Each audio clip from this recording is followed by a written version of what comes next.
கிறிஸ்துவுக்குள் மிகவும் அன்பாய் அழைக்கப்பட்ட அன்புக்குரிய சகோதர சகோதரிகளே, உங்கள் யாவருக்கும் கிறிஸ்துக்குள்ளான அன்பின் வாழ்த்தலில் குறிப்பிடுகிறோம். இந்த ஹெவன்லி காட் மிஷன் சார்பாக உங்கள் யாவரையும் கிறிஸ்துக்குள்ளான அன்பின் வாழ்த்தலில் குறிப்பிடுகிறேன். சத்தியத்தையும் அறிவீர்கள், சத்தியம் உங்களை விடுதலையாக்கும் அப்படின்ற ஒரு வேத வசனத்தினுடைய அடிப்படையில நம்ம என்ன பண்ணிட்டு இருக்கோம் அப்படின்னா, ஒவ்வொரு பாடங்களாக பார்த்துட்டு வந்துட்டு இருக்கோம். கடந்த வாரங்களுக்கு முன்னாடி வரைக்கும் நம்ம என்ன பாடம் பார்த்துருக்கோம் அப்படின்னு பார்க்கும்பொழுது, வேதத்தை முறையாக கற்பது எப்படி, how to study the Bible and understand the Bible, வேதத்தை முறையாக படிப்பது புரிந்து கொள்வது எப்படி அப்படின்னு ஒரு பாடத்தை என்ன பண்ணா பார்த்தோம். ஏன் அப்படின்னு பார்க்கும்பொழுது, வேதத்துல அநேக வசனங்கள் இருக்கு. அந்த வசனங்களுக்கு என்ன இல்லை அப்படின்னு, என்ன நமக்கு புரியல அப்படின்னு பார்க்கும்பொழுது, அதுக்கு விளக்கங்கள் என்னன்னா நமக்கு புரியல. அப்படி புரியாத இருக்கும் பொழுது இதை நம்ம புரிஞ்சுக்கிறதுக்கு வேதத்தை ஓப்பன் பண்ணி உள்ள போய் அதுக்குள்ள என்ன இருக்கு அப்படின்னு பார்ப்பதற்கு ஒரு சாவி இருக்கு இல்லைங்களா? வீட்டு சாவி இல்லை, பைக் சாவி, கார் சாவி, ஒரு சாவி ஒண்ணு. அந்த சாவி என்ன அப்படின்னு பார்க்கும்போது ஒரு வசனம் இல்லைங்களா? அது எந்த வசனம் அப்படின்னு பார்க்கும்பொழுது யோவான் 5:39, வேத வாக்கியங்களை ஆராய்ந்து பாருங்கள், அவைகளால் உங்களுக்கு நித்திய ஜீவன் உண்டு என்று எண்ணுகிறீர்களே. இது ரொம்ப அழகான இயேசு கிறிஸ்து பேசின வசனம் இல்லைங்களா? அப்படின்னா வேதத்தை நம்ம படிச்சு புரிஞ்சுக்கணும்னா நமக்கு ஆராய்ந்து படிக்கணும் இல்லைங்களா? இப்படி ஆராய்ந்து படிக்கணும் அப்படின்ற ஒரு விஷயத்த வசனத்தின் அடிப்படையில வேதத்தை உள்ள போகும்பொழுது 6-7 மெத்தடு நம்ம என்ன பண்ணோம் அப்படின்னா பார்த்தோம். ஒவ்வொரு மெத்தடு என்ன அப்படின்னு சொல்லிட்டு, சரிங்களா? அதுல காலங்களை மையமாக வச்சு படிக்கிறது அப்படின்ற ஒரு மெத்தட் பார்த்தோமா? த டிஸ்பென்சேஷனல் ஸ்டடி. காலங்களை, அதாவது காலங்கள் அப்படின்னா ஒரு காலத்துல நடைபெற்ற சம்பவங்கள் எப்படிப்பட்டது, அடுத்த ஒரு யுகத்துல, காலம் அப்படின்னா யுகம் இல்லைங்களா? இன்னொரு யுகத்துல நடந்த சம்பவங்கள் எப்படிப்பட்டது, அதுல என்ன நம்முடைய ஆண்டவர் சொல்ல வர்றாரு அப்படின்னு நம்ம என்ன பண்ணுவோம் பார்த்தோம், சரிங்களா? அதன் அடிப்படையில தான் அந்த ஒரு மெத்தடின் கீழே நம்ம என்ன பண்ணோம் அப்படின்னு பார்க்கும் பொழுது, கடந்த சில வாரங்களாக முதலாம் உலகம் பார்த்தோம், 2ஆம் உலகமே 2 பார்ட்டா என்ன பண்ணோம் அப்படின்னா பார்த்துருக்கோம் இல்லைங்களா? அப்போ முதலாம் உலகத்தை தேவன் ஏன் அழிக்கணும்? பாவம் பெருகிடுச்சா? முக்கியமான காரணம் என்ன? தேவ பக்தியில சந்ததி அப்படின்னு வரல, அதுக்கு பதில் என்ன வந்துடுச்சு? ராட்சத சந்ததி பெருகிடுச்சு இல்லைங்களா? அப்ப தேவ பக்தியில சந்ததி வரணும் அப்படின்றதுதான் தேவனுடைய அல்டிமேட் டாஸ்க் இல்லைங்களா? சோ அந்த சந்ததி வராம அதற்கு மாறா ராட்சத சந்ததி உருவானதுனால தேவன் என்ன பண்றாரு அப்படின்னா அழிச்சுறாரு இல்லைங்களா? சோ நோவா காலத்துல ஜலப்பிரளயத்தினால அழிக்கப்பட்ட ஒரு சம்பவத்தை நம்ம என்ன பண்ண பார்த்தோம் அப்படின்னா, ஆதாமிலிருந்து நோவாவின் ஜலப்பிரளயம் வரைக்கும் முதலாம் உலகம், கரெக்டுங்களா? அப்ப 3 உலகம் அப்படின்ற ஒரு விஷயத்துல 3 உலகம் தனித்தனியா இருக்கா அப்படியெல்லாம் இல்லை, புகழ்ந்தீர்தான் ஒரு பிக்சர் போட்டிருக்கு இல்லைங்களா? சோ முதலாம் உலகம் அப்படின்ற ஒரு காலப்பகுதி, அந்த காலப்பகுதியில் நடந்த சம்பவங்கள் எப்படிப்பட்டது, சரிங்களா? அடுத்து 2ஆம் உலகத்துல என்ன ஒரு விஷயம் ஸ்டார்ட் ஆகுது அப்படின்னு பார்க்கும்போது, தேவன் அவருடைய திட்டம் என்ன? தெய்வ பக்தியில சந்ததி உருவாகணும் அப்படின்றதானே. அப்ப 2ஆம் உலகத்துல தேவன் யார சூஸ் பண்ணாரு? 2ஆம் உலகத்துல நோவாவா? 2ஆம் உலகத்துல தேவன் யார? இயேசு கிறிஸ்துவா? 2ஆம் உலகத்துல ஆரம்பத்துல தேவன் யார சூஸ் பண்றாரு? ஆபிரகாம் பார்த்தோமா இல்லைங்களா? சோ ஆபிரகாம் என்ன பண்றாரு? சூஸ் பண்றாரு. அவருக்கு கொடுத்த ஒரு மிகப்பெரிய வாக்கு தத்துவம் என்ன அப்படின்னு பார்க்கும்பொழுது, அந்த வாக்கு தத்துவம் அதன் அடிப்படையில என்ன ஆகுது அப்படின்னு பார்த்தோம்னா, இந்த 2வது உலகம் அப்படின்ற ஒரு விஷயம் அப்படி போயிட்டு, சரிங்களா? ஸோ அடுத்து இந்த 2ஆம் உலகம் அப்படின்றது என்ன ஆகும் அப்படின்னு பார்க்கும்பொழுது முடிஞ்சிட்ட பிறகு என்ன ஆகும் அப்படின்னா 3வது உலகம் ஸ்டார்ட் ஆகும். அப்ப இந்த 3ஆம் உலகம் அது எப்படிப்பட்டது, சரிங்களா? அப்ப நாம எந்த உலகத்துல வந்துட்டு இருக்கோம், எந்த காலப்பகுதியில் வந்துட்டு இருக்கோம்? 2ஆம் உலகம். வெரி குட் இல்லைங்களா? இரண்டாம் உலகத்தினுடைய கடைசி பகுதியில் நம்ம என்ன பண்ணிட்டு இருக்கோம்னா வாழ்ந்துகிட்டு இருக்கோம். அன்பான சகோதர சகோதரிகளே, ஸோ இப்படி பார்க்கும் பொழுது இரண்டாம் உலகத்தினுடைய இந்த ஒரு பாடம் 2 பகுதியா பார்த்தோம்ல, அதுல முக்கியமான வசனம் இது, இந்த கோர் வேர்ஸ்னு சொல்லுவோம்ல, ரொம்ப முக்கியமான வசனம். அதை வச்சுதான் தேவன் என்ன பண்றாருன்னா எல்லா ஆசீர்வாதத்தையும் கொண்டு வர வாசிக்கலாம். ஆதியாகமம் 22ஆம் அதிகாரம் 17-18 வசனங்கள். ஆதியாகமம் 22:17-8 வரை. நான் உன்னை ஆசீர்வதிக்கவே ஆசீர்வதித்து உன் சந்ததி வானத்து நட்சத்திரங்களைப் போலவும் கடற்கரை மணலைப் போலவும் பெருகவே பெருக பண்ணுவேன் என்றும் உன் சந்ததியார் தங்கள் சத்துருக்களின் வாசல்களை சுதந்திரத்துக் கொள்வார்கள். உன் சந்ததியை வானத்து நட்சத்திரங்களை போலவும், இல்லைங்களா?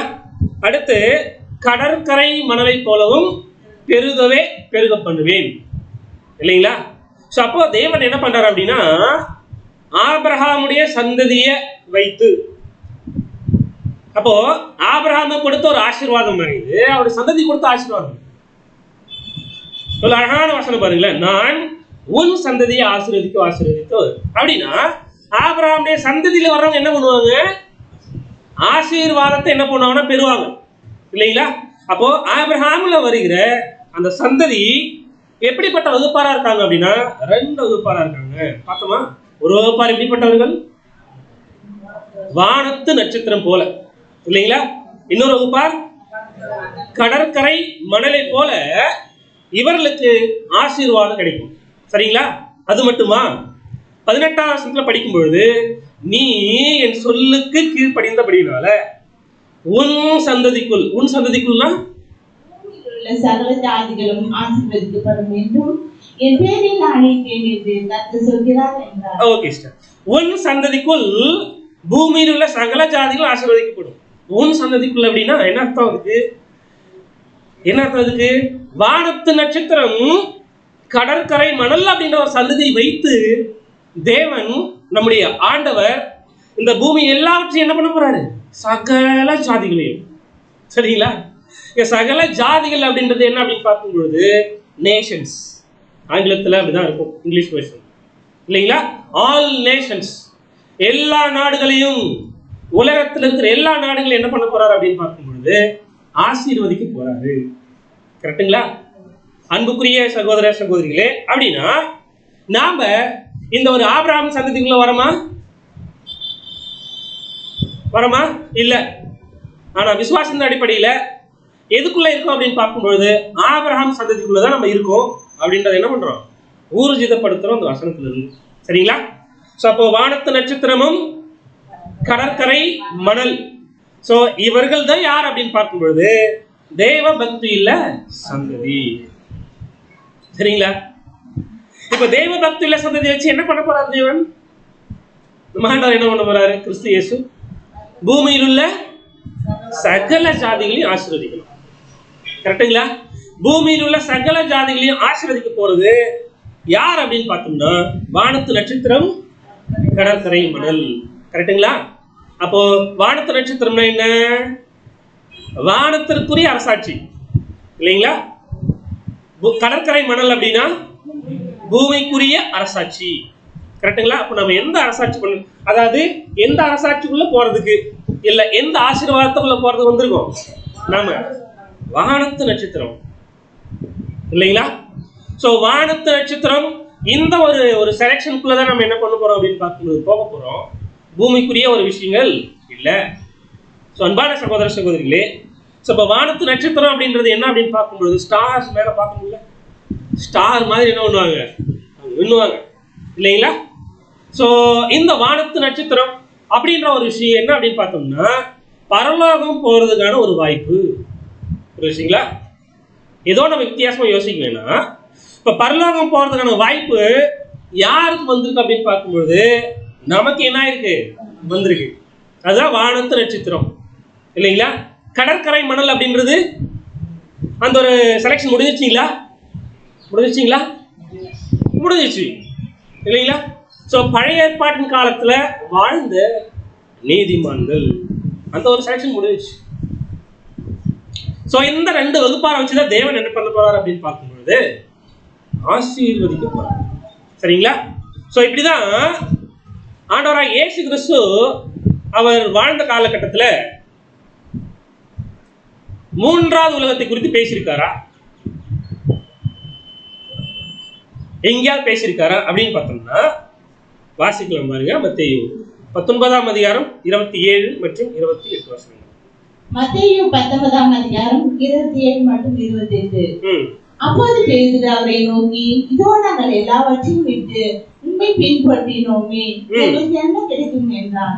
அதற்கு இயேசு, மறுஜென்ம காலத்திலே மனுஷகுமாரன் தம்முடைய மகிமையுள்ள சிங்காசனத்தின் மேல் வீற்றிருக்கும் போது என்னை பின்பற்றின நீங்களும் இஸ்ரவேலில் 12 கோத்திரங்களையும் நியாயம் தீர்க்கிறவர்களாகவும் 12 சிங்காசனங்களின் மேல் வீற்றிருப்பீர்கள் என்று மெய்யாகவே உங்களுக்கு சொல்கிறேன்.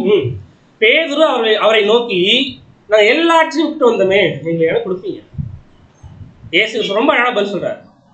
அதற்கு இயேசு, மறு ஜென்ம காலத்திலே மனுஷகுமாரன் தம்முடைய மகிமையுள்ள சிங்காசனத்தில் வீற்றிருக்கும் பொழுது என்னை பின்பற்றின நீங்களும் என்ன பண்ணுவீங்க? என்னோடு கூட என்ன பண்ணீங்க? வந்திருப்பீங்க. அப்படின்னா இயேசு கிறிஸ்து பேசுற ரொம்ப அருமையான வார்த்தை, மறு ஜென்ம காலத்திலே. பேதுருக்கு மட்டுமா அந்த பதில்? வேற யாரா இருக்கலாம்? 2ஆம் உலகத்துக்குள்ள வாழ்ந்து கொண்டிருக்கிற தேவனுடைய பிள்ளைகளுக்கு எல்லாருக்கும் இல்லைங்களா? மறு ஜென்ம காலம் அப்படின்னா என்ன அர்த்தம்? இப்ப வாழ்ந்து கொண்டிருக்கிறது ஒரு ஜென்ம உலகத்தை சொல்லுவாங்கல்ல, அடுத்த ஜென்மம் எடுத்தோம் அப்படின்னா அப்படின்னு சொல்ல, அந்த ஜென்மம் எல்லாம் இங்க இல்லை இல்லைங்களா? ஸோ அந்த மாதிரி பொருளும் இங்க கிடையாது. மறு ஜென்ம காலத்துல அப்படின்னா இப்போ வாழ்ந்துட்டு இருக்கிறது ஆண்டவர் இயேசு கிறிஸ்து வாழ்ந்த காலத்துல, மறு ஜென்ம காலத்துல பேசுறாருல, அவர் இருந்தது ஒரு உலகம். அது என்ன உலகம்னா 2ஆம் உலகம் இல்லைங்களா? ஸோ 2வது என்ன சொல்றாரு? மறு ஜென்ம காலத்துல அப்படின்னா அது 3ஆம் உலகத்துல ஆண்டவராக இயேசு கிறிஸ்து மகிமையுள்ள சிங்காசனத்தில் அவர் வந்து என்ன பண்ண போறாரு அப்படின்னா அவருடைய அரசாட்சியை பண்ண போறாரு. அதை பத்தி என்ன பண்ண போறாங்க, என்ன பண்ணப்பட்டிருக்கு அப்படின்னு பார்க்கும்பொழுது ஆண்டவராக இயேசு கிறிஸ்து பதில் சொல்றாரு இல்லைங்களா? அப்படின்னா நம்முடைய கிறிஸ்து இயேசு 3வது உலகத்தை குறித்து நான் வருவேன், வந்துட்டு என்ன பண்ணுவோம் அப்படின்னா சிங்காசனத்துல ராஜாவா இருந்து என்ன பண்ணுவோம் அப்படின்னா அரசாட்சி பண்ணுவேன். என்னோடு கூட சேர்றவங்க என்ன பண்ணுவாங்க? என் கூட உட்காந்துட்டு ஆவிக்குரிய ரீதியில இருந்துட்டு இந்த பூமி என்ன பண்ணுவாங்க அப்படின்னு பார்த்தோம்னா அரசாட்சி பண்ணுவாங்க அப்படின்னு சொல்லிட்டு ரொம்ப அழகா பேசுறாரு இல்லைங்களா? ஸோ அடுத்து நம்ம என்ன பண்ண, இது வந்து வானத்து நட்சத்திரங்களுக்கான ஒரு வசனம். அடுத்து படிங்களேன், சங்கீதம் 45:16. சங்கீதம் 45:16. உமது பிதாக்களுக்கு பதிலாக உமது குமாரர் இருப்பார்கள், அவர்கள் பூமி எங்கும் பிரபுக்களாக வைப்பீர். பாருங்களேன், உமது பிதாக்களுக்கு பதிலாக குமாரர்கள் இருப்பார்கள், அவர்களை அப்படின்றது யார் அப்படின்னு பார்த்தோம்னா பிரபுக்களா, பூமி எங்கும் பிரபுக்களாக வைப்பீர். Princes of the world. இந்த பூமியில பழைய ஏற்பாட்டின் காலத்துல வாழ்ந்த பரிசுத்தவான்கள், சொல்ல போனா நீதிமான்கள் என்ன பண்ண போறாங்க அப்படின்னு பார்த்தோம்னா மேல இருந்து வருகிற அந்த ஒரு கமாண்ட் வச்சு, கட்டளையை வச்சு இல்லைங்களா, பரலோகத்திலிருந்து இயேசு கிறிஸ்துவும் அவரோடு கூட சேர்ந்தவர்களும் கொடுக்குற அந்த ஒரு சத்தியத்தை என்ன பண்ணுவாங்க, அதை வாங்கி மற்றவர்களுக்கு என்ன பண்ணுவாங்க அப்படின்னா அது கொடுக்குற ஒரு விஷயம் இல்லைங்களா? அன்புக்குரிய சகோதர சகோதரிகளே, அப்படின்னா நம்முடைய இயேசு கிறிஸ்து பேசின அந்த ஒரு மறு ஜென்ம காலத்திலே அந்த ஒரு 3வது உலகம் அது எப்படிப்பட்டதா இருக்கும்? இதுதான் 3 உலகங்கள் அப்படின்ற ஒரு விஷயத்த நம்ம என்னைக்கு படிக்கிறதுக்கும் இல்லைங்களா, பல வருஷங்களா வேதத்தை படிக்கிறவர்களை புரிந்து கொள்வதற்கும் ரொம்ப அருமையான ஒருத்தர் எழுதினாரு. அவர் பேர் தான் பேதுரு இல்லைங்களா? 1ஆம் உலகம், 2ஆம் உலகம், இவருடைய வசனத்தை எடுத்து வச்சு என்ன பண்ணிருப்போம்னா படிச்சிருப்போம். இதுல 3வது உலகத்தை குறித்து அவர் என்ன பண்ணிருப்பாரு எழுதியிருக்காரு. 2 பேதுரு 3:13 அவருடைய வாக்கு தத்தத்தின் படியே நீதி வாசமாயிருக்கும், புதிய வானங்களும் புதிய பூமியும் உண்டாகும். அப்படின்னா அன்பான சகோதர சகோதரிகளே, ஏற்கனவே இந்த கடற்கரை மணல் வகுப்பார் செலக்ஷன் முடிஞ்சிச்சு, இன்னும் ஒரு வகுப்பார் இருக்காங்க. வானத்து நட்சத்திரம் அப்படின்ற ஒரு விஷயம், இந்த வானத்து நட்சத்திரம் அப்படின்ற ஒரு வகுப்பார் என்ன ஆகணும், முடியணும். முடிஞ்ச பிறகுதான் என்ன ஆகும் அப்படின்னு பார்க்கும் பொழுது, இந்த பூமியில மூன்றாவது உலகம் ஒரு காலப்பகுதி ஸ்டார்ட் ஆகும். அந்த ஒரு காலப்பகுதி எப்படி இருக்கும் அப்படின்னு பார்க்கும் பொழுது நீதி வாசமா இருக்கும். எப்படி இது நம்ம சொல்ல முடியும்? புதிய வானங்களும் புதிய பூமியும் உண்டாகும் என்று காத்திருக்கிறோம். அப்படின்னா பழைய வானம் பழைய பூமி எங்க இருக்கா பாருங்க. அப்படின்னா அன்புக்குரிய சகோதர சகோதரிகளே, இந்த 2ஆம் உலகம் அப்படின்ற ஒரு விஷயம் நம்ம பார்த்தோம்ல. இந்த 2ஆம் உலகத்திற்கே அதிபதி யார் அப்படின்னு பார்க்கும் பொழுது சாத்தான், இல்லைங்களா? இவன் ஏற்படுத்தி வச்சிருக்கிற எல்லா விஷயத்தையும் என்ன பண்ணுவார் அப்படின்னு பார்க்கும் பொழுது பூமியில அழிப்பாரு. அழிச்சிட்டு புதிய ஒரு அரசாட்சி இந்த பூமியில ஸ்தாபிக்கப்படும். அது மட்டும் இல்ல, புதிய வானமும் என்ன ஆகும், இந்த புதிய அரசாட்சி வானத்துல என்ன ஆகும் அப்படின்னு பார்க்கும்போது உருவாகும். அப்படின்றத என்ன பண்றோம் அப்படின்னா பார்க்கணும், இல்லைங்களா?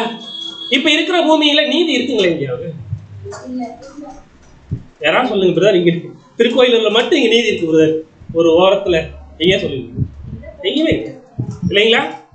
எந்த இடத்துல நீதி இல்லை. ஆனா கிறிஸ்து இயேசுவோட ராஜ்யம் ஸ்தாபிக்கப்பட்டுச்சுன்னா எப்படி இருக்குங்களா? நீதி வாசமா இருக்கிற பூமி. அப்படிதான் இல்லைங்களா? அடுத்த வசனம் வாசிக்கலாம், அப்படியே கண்டினியூ பண்ணலாம். வசனத்திலே உருவாகும். படி படி மறுபடியும் நீதி வாசமா இருக்கும் புதிய வானங்களும் புதிய பூமியும் உண்டாகும் என்று காத்திருக்கிறோம். இல்லைங்களா? அப்ப புதிய வானம் புதிய பூமி உருவாகணும். அப்படி புதிய பூமி உருவாகணும் அப்படின்னா என்ன நடக்கும்? ஒரு அரசாட்சி இந்த பூமியில ஸ்தாபிக்கணும்ல. இயேசு கிறிஸ்து அரசாட்சி. பாருங்களேன், இப்போ எலெக்ஷன் நடக்குது இல்ல? ஒவ்வொரு முறையும் என்ன பண்றாங்க? 5 வருஷத்துக்கு ஒரு டைம் எலெக்ஷன் பண்றாங்க. ஏன் 5 வருஷத்துக்கு ஒரு முறை எலெக்ஷன் பண்றாங்க? நீ பதில் ஓப்பனா சொல்லலாம். ஏன் 5 வருஷத்துக்கு அப்புறம் வேற ஆட்சி வரணும்?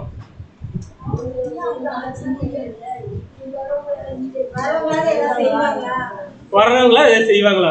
பாருங்கள, சூப்பர். என்னன்னா, அதாவது மக்களால தேர்ந்தெடுக்கப்படுகிறவர்கள் அப்படியே ஒரு 10-15 வருஷம் இருக்கிறாங்க வச்சுக்கோங்களேன். ஆரம்பத்திலேயே அந்த மக்களால் தேர்ந்தெடுக்கப்படுகிறவர்கள் தப்பு பண்ண ஆரம்பிச்சிட்டாங்கன்னா கடைசி வரைக்கும் என்ன பண்ணிருப்பாங்க? தப்பே போயிட்டு இருக்கும், இல்லைங்களா? ஸோ ஒரு பிரேக் இருந்தாலும் என்ன ஆகும் அப்படின்னு பார்க்கும்பொழுது அடுத்தடுத்து சரியா செய்வதற்கு, இல்லைங்களா?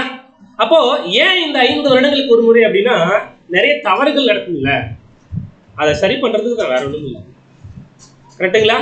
தவறுகளை என்ன பண்ணும், நிறைய குறைகள் நடக்கும்ல, அதை சரி பண்ணும்.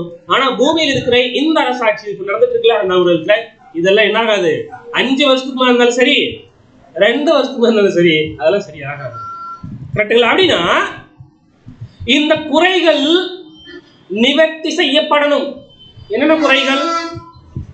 இப்ப பாருங்களேன், மக்கள் இப்ப ஜனங்களை ஆட்சி செய்கிற அந்த அதிகாரிகள் கிட்ட என்ன எதிர்பார்க்கறாங்க? என்ன எதிர்பார்க்கறாங்க? விலைவாசி எல்லாம் நல்ல பாயிண்ட் தான், வெரி குட் சிஸ்டர்.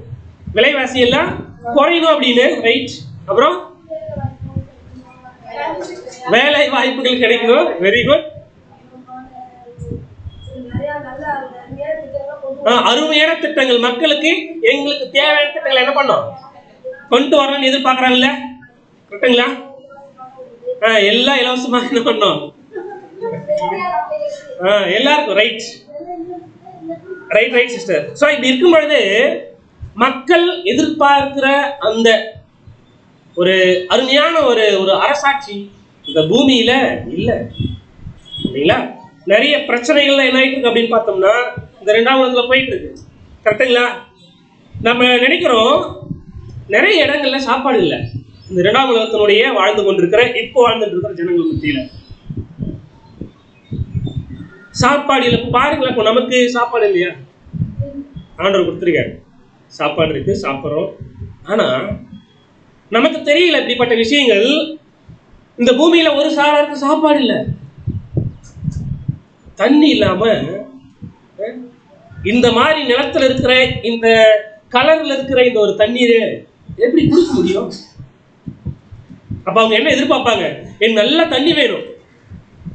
கரெக்டுங்களா? எத்தனை ஜனங்களுக்கு வாழ்றதுக்கு இடம் இல்லாம இந்த மாதிரி கஷ்டப்படுறாங்க. கரெக்டுங்களா?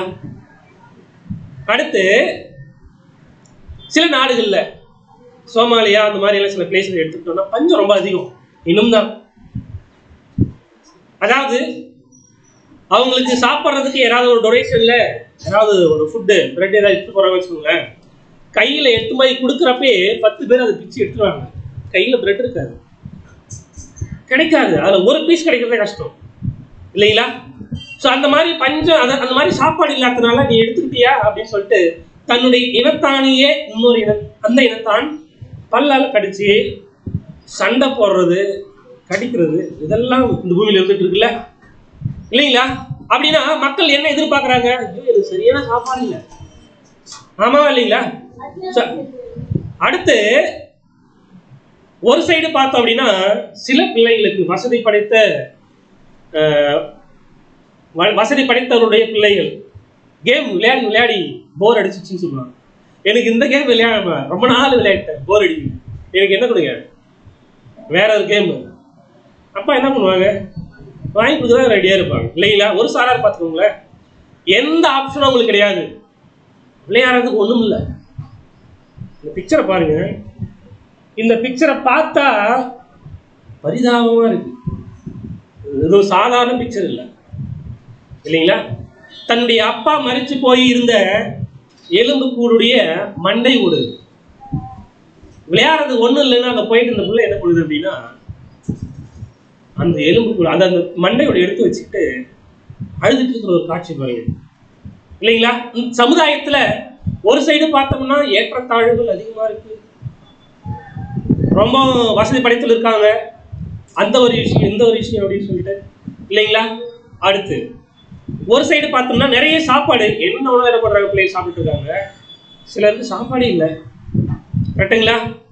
இந்த கேரிங் அப்படின்னு ஒண்ணு இருக்குல்ல, தன்னுடைய பிள்ளைகளை தூக்கி வைக்கும் பொழுதே அந்த பிள்ளைகளுடைய உடல் பகுதி மேல் பகுதி எப்படி இருக்கு பாருங்களேன், ரெட்டா செவந்து போயிருக்கு கேரிங்.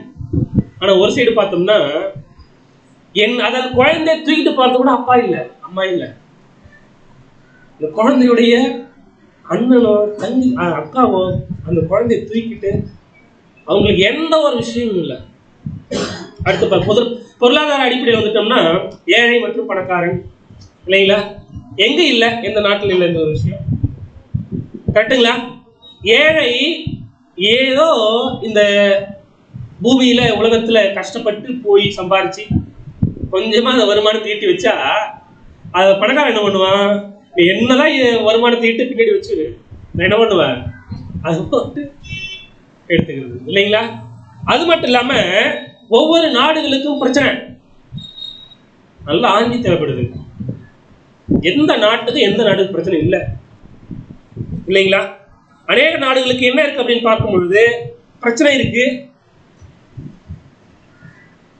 சோ இப்படி பார்க்கும்பொழுது அன்புக்குரிய சகோதர சகோதரிகளே, சின்ன சின்ன பிள்ளைகள் இந்த பாம்பெல்லாம் வெடிச்சு சிதறதுனால அப்பா அம்மாக்களை இழந்து வாடுகிற குடும்பங்கள் எவ்வளோ இல்லைங்களா? இவங்கெல்லாம் கண்ணீர் விடும் பொழுது என்ன நினைப்பாங்க? இந்த பிரச்சனை எப்ப முடியும்? ஒவ்வொரு நாட்டுக்கு அடிச்சுக்கிறாங்களே, இந்த பிரச்சனை எப்ப முடியும்? மனசுல தோணுமா தோணுதா இல்லைங்களா? யோசிச்சு பாருங்களேன், இதுக்குள்ள நம்ம சும்மா போயிட்டு வெளியே வரலாம். இந்தியாவுக்கும் பாகிஸ்தானுக்கும் பிரச்சனை, ஏன் பிரதர்?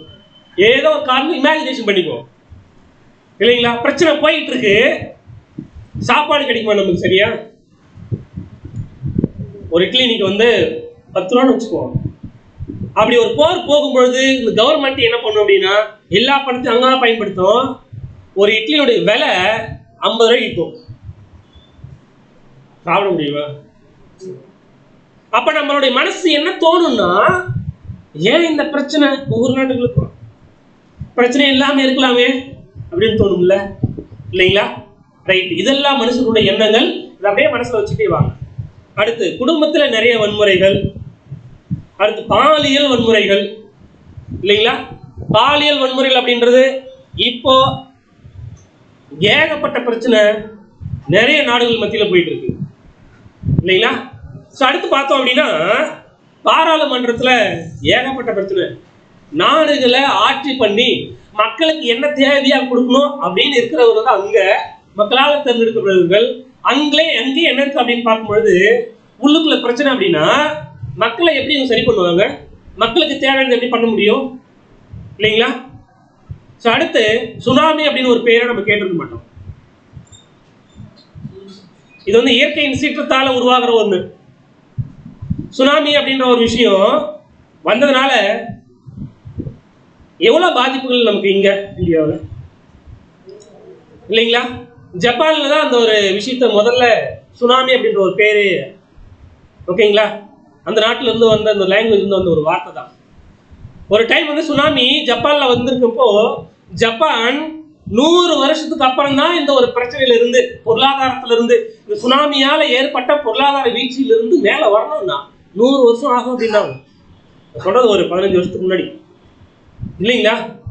பாருங்களேன், இப்படிப்பட்ட ஒரு சீற்றம் 15-20 அடி மாடி பில்டிங் மேல ஒரு அளவு வருது இல்லைங்களா? அப்ப மற்றவங்க என்னன்னா ஏன் இப்படி நடக்குது, வேணாம இதெல்லாம் எங்களுக்கு யோசிப்பாங்கல்ல. அதுக்கப்புறம் இந்த மாதிரியான எரிமலை குழம்புகள், நிலநடுக்கத்தால் ஏற்படுகிற பிரச்சனை. இந்த ஒரு பிரச்சனை, அதாவது பங்களாதேஷ்ல ஒரு ஒரு நிலநடுக்கம் நடக்கிறப்போ அப்ப கிடைச்ச ஒரு பிக்சர் தான் இது. புதுசா கல்யாணம் பண்ண தம்பதிகள் அவங்க என்ன நினைச்சிருப்பாங்க யோசிச்சு பாருங்களேன். என்ன திங்க் பண்ணிருப்பாங்க, இப்பதான் கல்யாணம் பண்ணியிருக்கோம், அடுத்தடுத்து என்ன பண்ணணும் அப்படின்னு பார்க்கும் பொழுது சமுதாயத்துல வாழ்வதற்கு என்னென்ன நமக்கு வேணுமோ அதெல்லாம் நம்ம என்ன பண்ணணும், எப்படி அவங்களுடைய பிளான் எப்படி இருந்திருக்கும். ஆனா ஒரே நிமிஷத்துல என்ன ஆயிடுச்சு, உசுரே போயிடுச்சு இல்லைங்களா? ஸோ இன்னொரு சில விஷயங்களை நம்ம படிக்கும் பொழுது எப்படி இருக்குன்னா, நிலநடுக்கத்தினால ஒரு குடும்பம் அந்த பில்டிங்கா அப்படியே சரிஞ்சிடுச்சு. அந்த அப்பா அந்த ரெண்டு பிள்ளைகள், அந்த 2 பிள்ளைகளை என்ன பண்றாரு, அந்த அப்பா கையில பிடிச்சுக்கிட்டாரு அப்படியே. ஆனா பில்டிங் விழும் பொழுது அவர் மார்பு பகுதிக்கு மேல என்ன ஆயிடுச்சு அப்படின்னா இவர் ஃப்ரீ ஆயிட்டாரு. மார்பு பகுதி கீழே ஃபுல்லா பில்டிங், அடியில 2 பிள்ளைங்க அப்படியே இருக்கு. மேல கை எடுக்க முடியல அவரால, பிள்ளைங்க கீழே செத்து போச்சு. போலீஸ் எல்லாம் வந்து என்ன பண்றாங்க அப்படின்னா, வாப்பா உன்னை தூக்கிறா அப்படின்னு சொல்லும் பொழுது நான் வரமாட்டேன், என்னோட 2 பிள்ளைகளை நான் என்ன பண்ணிருக்கேன் உள்ள பிடிச்சிட்டு இருக்கேன். எப்படி இருக்கும் அந்த ஒரு வேதனை, எப்பா அந்த ஒரு சினாரியோவில் நாம் இருந்தோம்னு நமக்கு தெரியும் இல்லைங்களா? ஸோ இப்படிப்பட்ட சம்பவங்கள் இந்த பூமியில நடந்துட்டு இருக்கு. நடந்து கொண்டு இருக்கும் பொழுது மனுஷனுடைய இருதயம் எப்படி இருக்கும், சந்தோஷமா இருக்குமா? மனுஷனுடைய இருதயம் சோர்ந்து போகும். வாசிக்கலாம் பாருங்க, நம்ம இயேசு கிறிஸ்து பேசின வசனம் 21ஆம் அதிகாரம், லூக்கா 26ஆம் வசனம். லூக்கா 21ஆம் அதிகாரம் 26ஆம் வசனம். வானத்தின் சத்துவங்கள் அசைக்கப்படும், அதனால் பூமியின் மேல் வரும் ஆபத்துகளுக்கு பயந்து எதிர்பார்க்கிறபடியினால் மனுஷனுடைய இதயம் சோர்ந்து போகும். அப்படின்னா இப்படி ஆதலால் பூமியின் மேல் வரும் ஆபத்துகளுக்கு பயந்து எதிர்பார்த்திருக்கிறதுனால மனுஷனுடைய இருதயம் சோர்ந்து மேல நடந்துட்டு இருக்கு இல்லைங்களா? சோ இதனாலதான் என்ன பண்றாரு அப்படின்னா, இப்படி நடந்து கொண்டிருக்கும் பொழுது நம்ம ஆண்டவருடைய பிள்ளைகள், நம்முடைய தேவனுடைய பிள்ளைகள் என்ன செய்யணும் அப்படின்னு பார்த்தோம்னா, இந்த இடத்துல மத்தேயு 6:33 முதலாவது தேவனுடைய ராஜ்யத்தையும் அவருடைய நீதியையும் தேடுங்கள், அப்பொழுது உங்களுக்கு கொடுக்கப்படும். அன்பான சகோதர சகோதரிகளே, அப்படின்னா இந்த 2ஆம் உலகம் முடியணும். முடிஞ்சிட்டு என்ன ஆகும் அப்படின்னு பார்க்கும்பொழுது 3ஆம் உலகம் இந்த பூமியில கிறிஸ்து இயேசுனுடைய ராஜ்யம் ஸ்தாபிக்கப்படணும். சரிங்களா?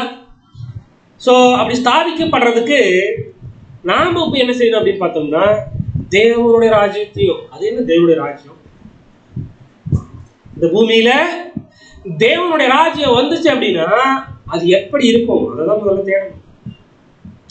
அவருடைய நீதி எப்படி இருக்கும், இந்த பூமியில அவருடைய நீதி ஸ்தாபிக்கப்பட்டுச்சு அப்படின்னா எப்படி இருக்கும். அதுதான் என்ன பண்ணும் அப்படின்னு பார்க்கும்பொழுது நம்ம தேடும்.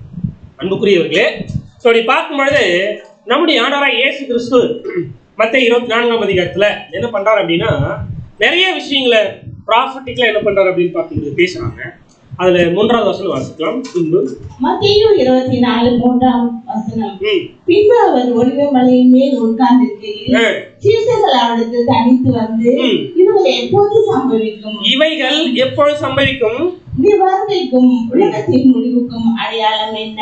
எங்களுக்கு சொல்ல வேண்டும் என்றார். என்ன சொல்றாங்க அப்படின்னா, உம்முடைய வருகைக்கும் உலகத்தின் முடிவுக்கும் அடையாளம் என்ன? இவங்க என்ன கேட்கலன்னா, ஆண்டவரே நீங்க 2ஆம் வரியில எப்ப வருவீங்க அப்படின்னு கேட்டாங்க. என்ன கேட்டிருக்காங்க? உங்களுடைய வருகைக்கும் இந்த உலகத்தினுடைய முடிவுக்கும் என்ன அடையாளம்? ரொம்ப அழகான கேள்வி இது, இல்லைங்களா? சோ அப்படின்னா அன்பான சகோதர சகோதரிகளே, இந்த இடத்துல நம்ம பார்க்கும் பொழுது இந்த 2ஆம் உலகத்தினுடைய முடிவு எப்பொழுது நடக்கும் அப்படின்னா, இப்படிப்பட்ட சம்பவங்கள் பூமியில் நடந்துட்டு இருக்கே, இதுக்கு ஒரு முடிவே இல்லையா அப்படின்னு கேட்டோம்னா முடிவு இருக்கு, இல்லைங்களா?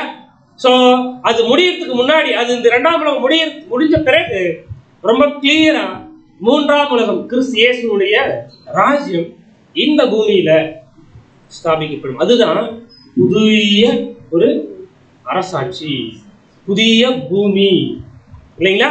ஒரு புதிய பூமி இந்த பூமியில ஸ்தாபிக்கப்படணும்னா அது இயேசு கிறிஸ்து இந்த பூமிக்கு வந்திருக்கணும், இல்லைங்களா? 2ஆம் வரியில, கரெக்டுங்களா? அதுக்கப்புறம் என்ன ஆகும்? இந்த பூமியில அவருடைய ஒரு விஷயம் கிராஜுவலா அந்த பூமியில ஸ்தாபிக்கப்படும். வாசிக்கலாம் பாருங்களேன், 6 மற்றும் 7 வசனங்கள்ல. மத்தேயு 24ஆம் அதிகாரம் 6-7 வசனங்கள். யுத்தங்களையும் யுத்தங்களின் செய்திகளையும் கேள்விப்படுவீர்கள். கலங்காதபடி எச்சரிக்கையா இருங்கள். இவைகளெல்லாம் சம்பவிக்க வேண்டியதே. இவைகள் எல்லாம் சம்பவிக்கணும், ஆனால் முடிவு உடனே வராது. பாருங்க, ரொம்ப கிளியரா சொல்லிட்டாரு. யுத்தங்கள் நடக்கலையா? அவைகளை பற்றின செய்திகளை நம்ம ஒவ்வொரு நாளும் என்ன பண்றோம்? கேள்விப்படுறோம், கரெக்டுங்களா? ஈவன் ரீசன்ட் டேஸ்ல சில நிறைய மாதங்களாக இஸ்ரேல் பாலஸ்தீன் வார் நடந்துகிட்டே இருக்கு. அதனால ஒவ்வொரு நாடுகள் மத்தியிலும் கல்ஃப் கண்ட்ரிஸ் ஃபுல்லா ஈரான் சேர்ந்து வராங்க, இங்க அமெரிக்கா சப்போர்ட் பண்றாங்க. டெய்லி என்ன நடக்கும் அப்படின்னு என்ன பண்ணுவோம், அதாவது நியூஸ் பேப்பர் எடுத்து பார்த்தோம் அப்படின்னா இன்னைக்கு யாரு என்ன பண்ணிருக்கா, இல்லைங்களா?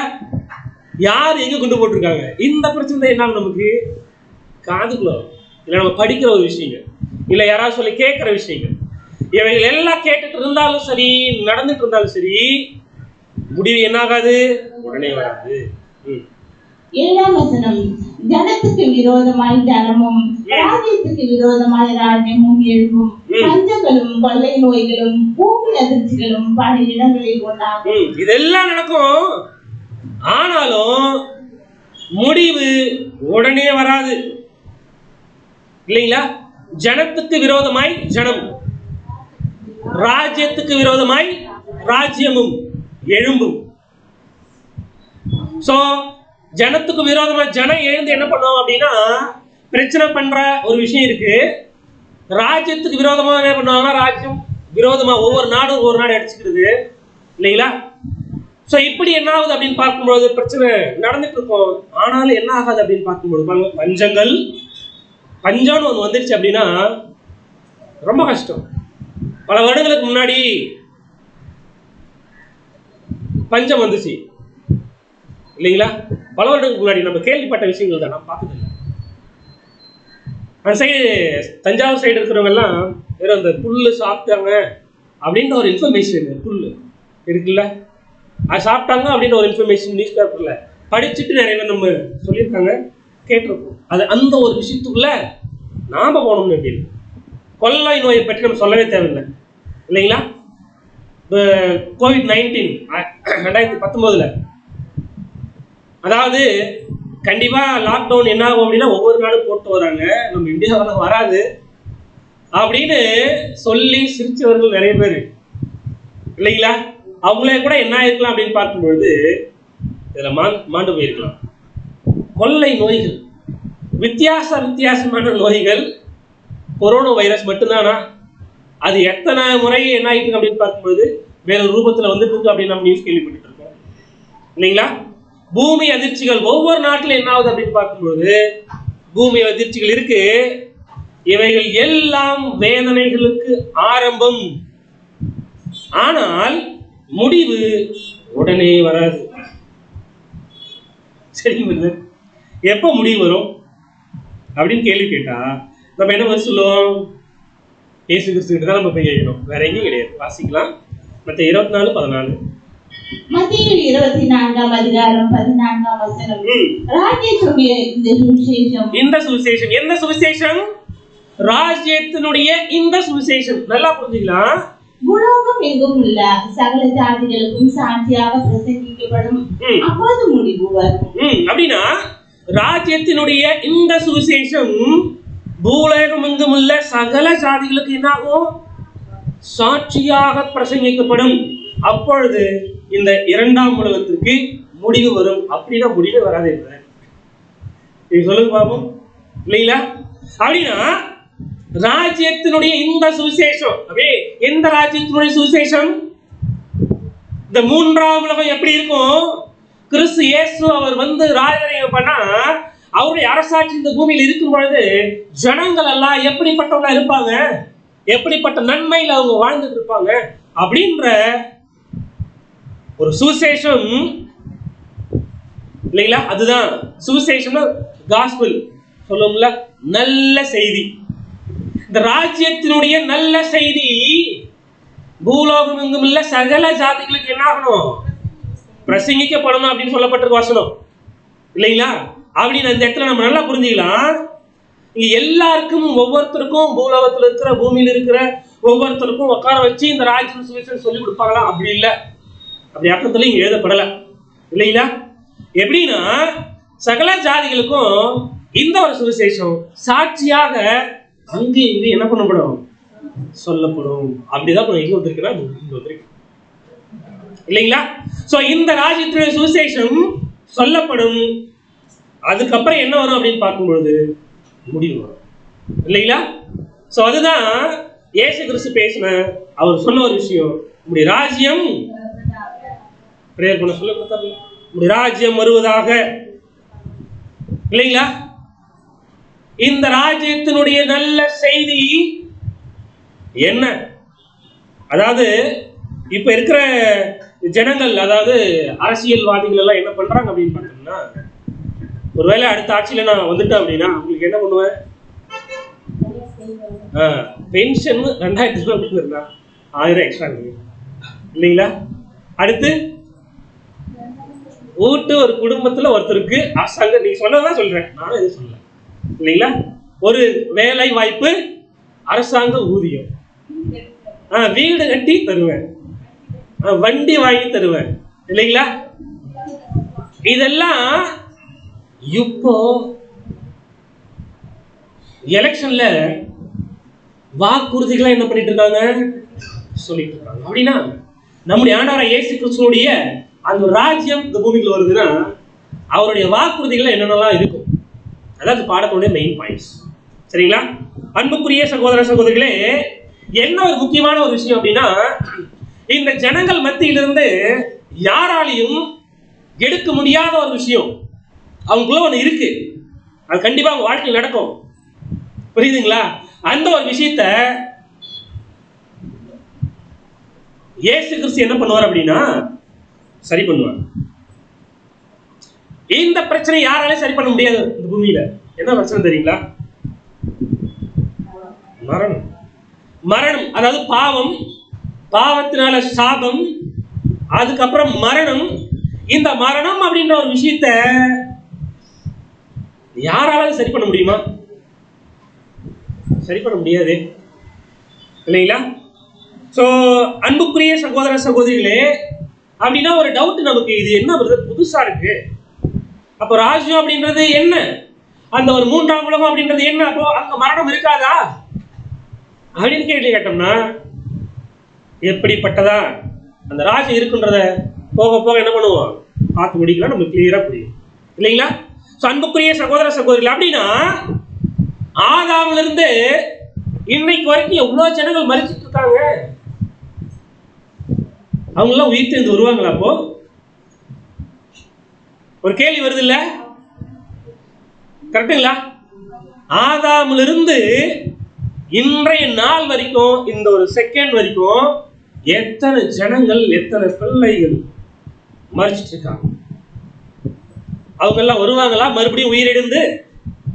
வாசிக்கலாம். 1 கொரிந்தியர் 15ஆம் அதிகாரம் 22ஆம் வசனம். பொறுமையா 1 கொரிந்தியர் 15ஆம் அதிகாரம் 22ஆம் வசனம். ஆதாமுக்குள் எல்லாரும் மரிக்கிறது போல கிறிஸ்துவுக்குள் எல்லாரும் உயிர்க்கப்படுவார்கள். பாருங்களேன், ஆதாமுக்குள் எல்லாரும் மரிக்கிறாங்க. ஏன்னா அவர் செஞ்ச பாவம், அதனால மரணம். ரைட் இல்லைங்களா? கிறிஸ்துவுக்குள் எல்லாரும் உயிர்ப்பிக்கப்படுவார்கள். எல்லாரும் அப்படின்றது யாருங்க? நல்லா கவனிக்கலாம். இந்த இடத்துல வானத்து நட்சத்திரம் வகுப்பார நம்ம என்ன பண்ணுவோம்? பரலோகம் போயிடுவோம். ஓகேங்களா?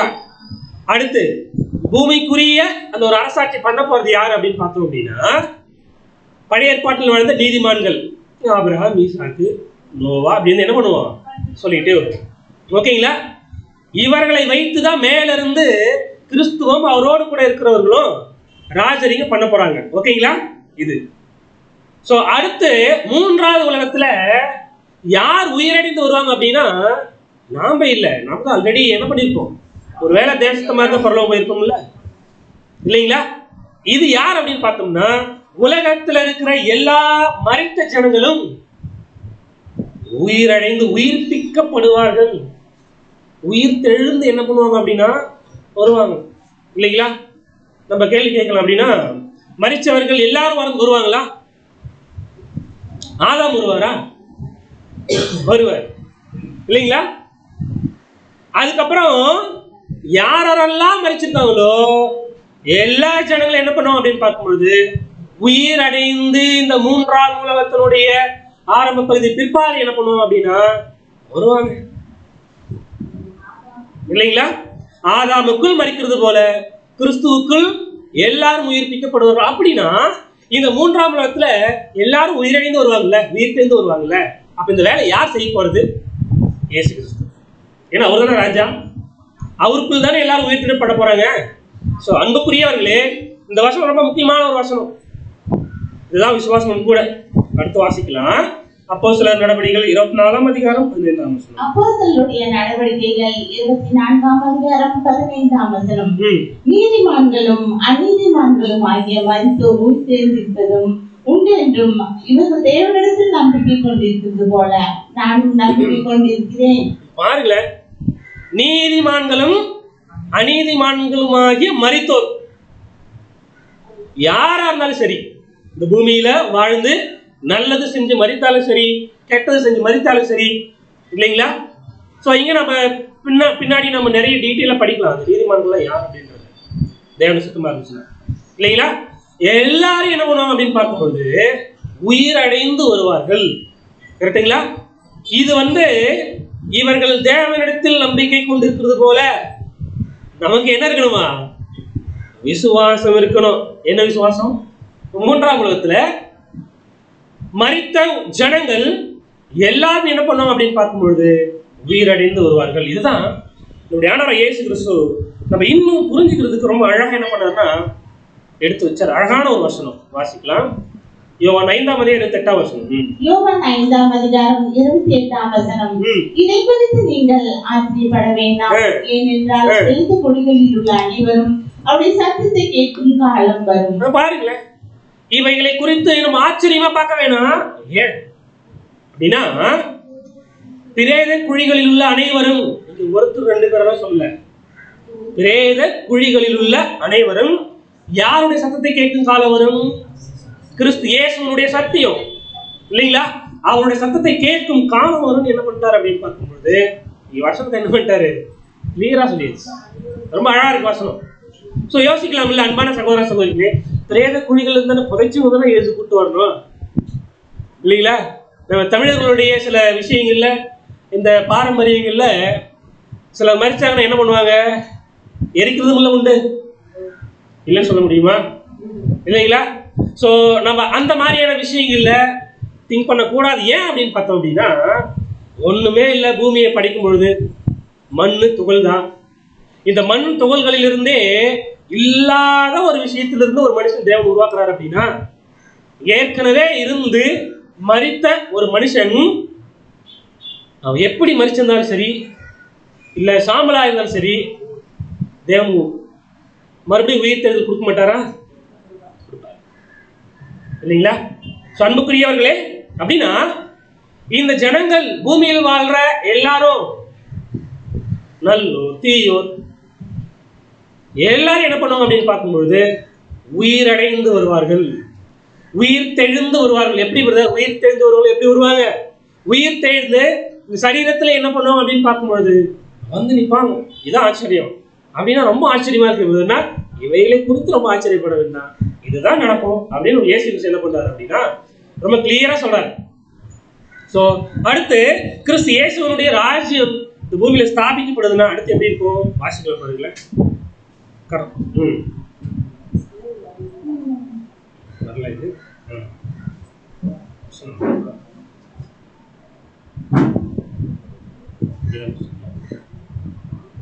ஏசாயா 22ஆம் அதிகாரம் 2-3 வசனம் வாசிக்கலாம்.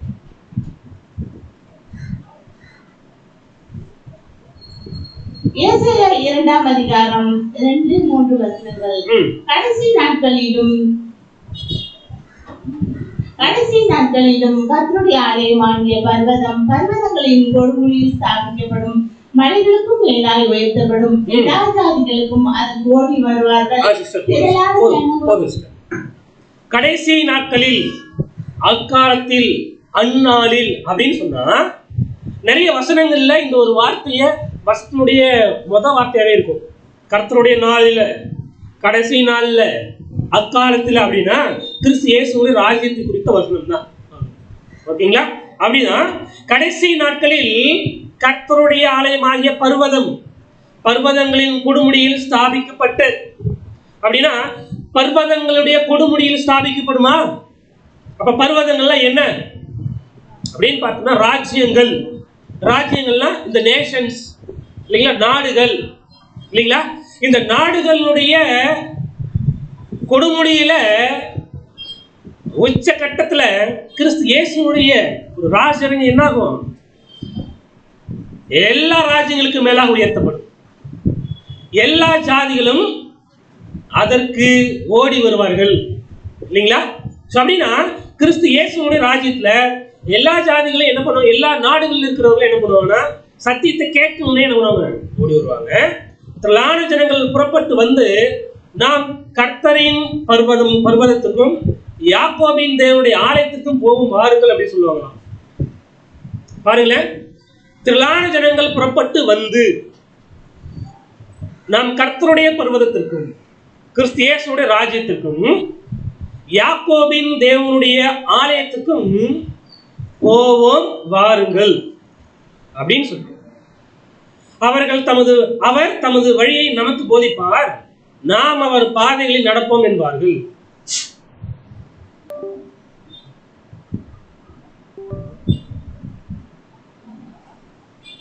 ஓகே.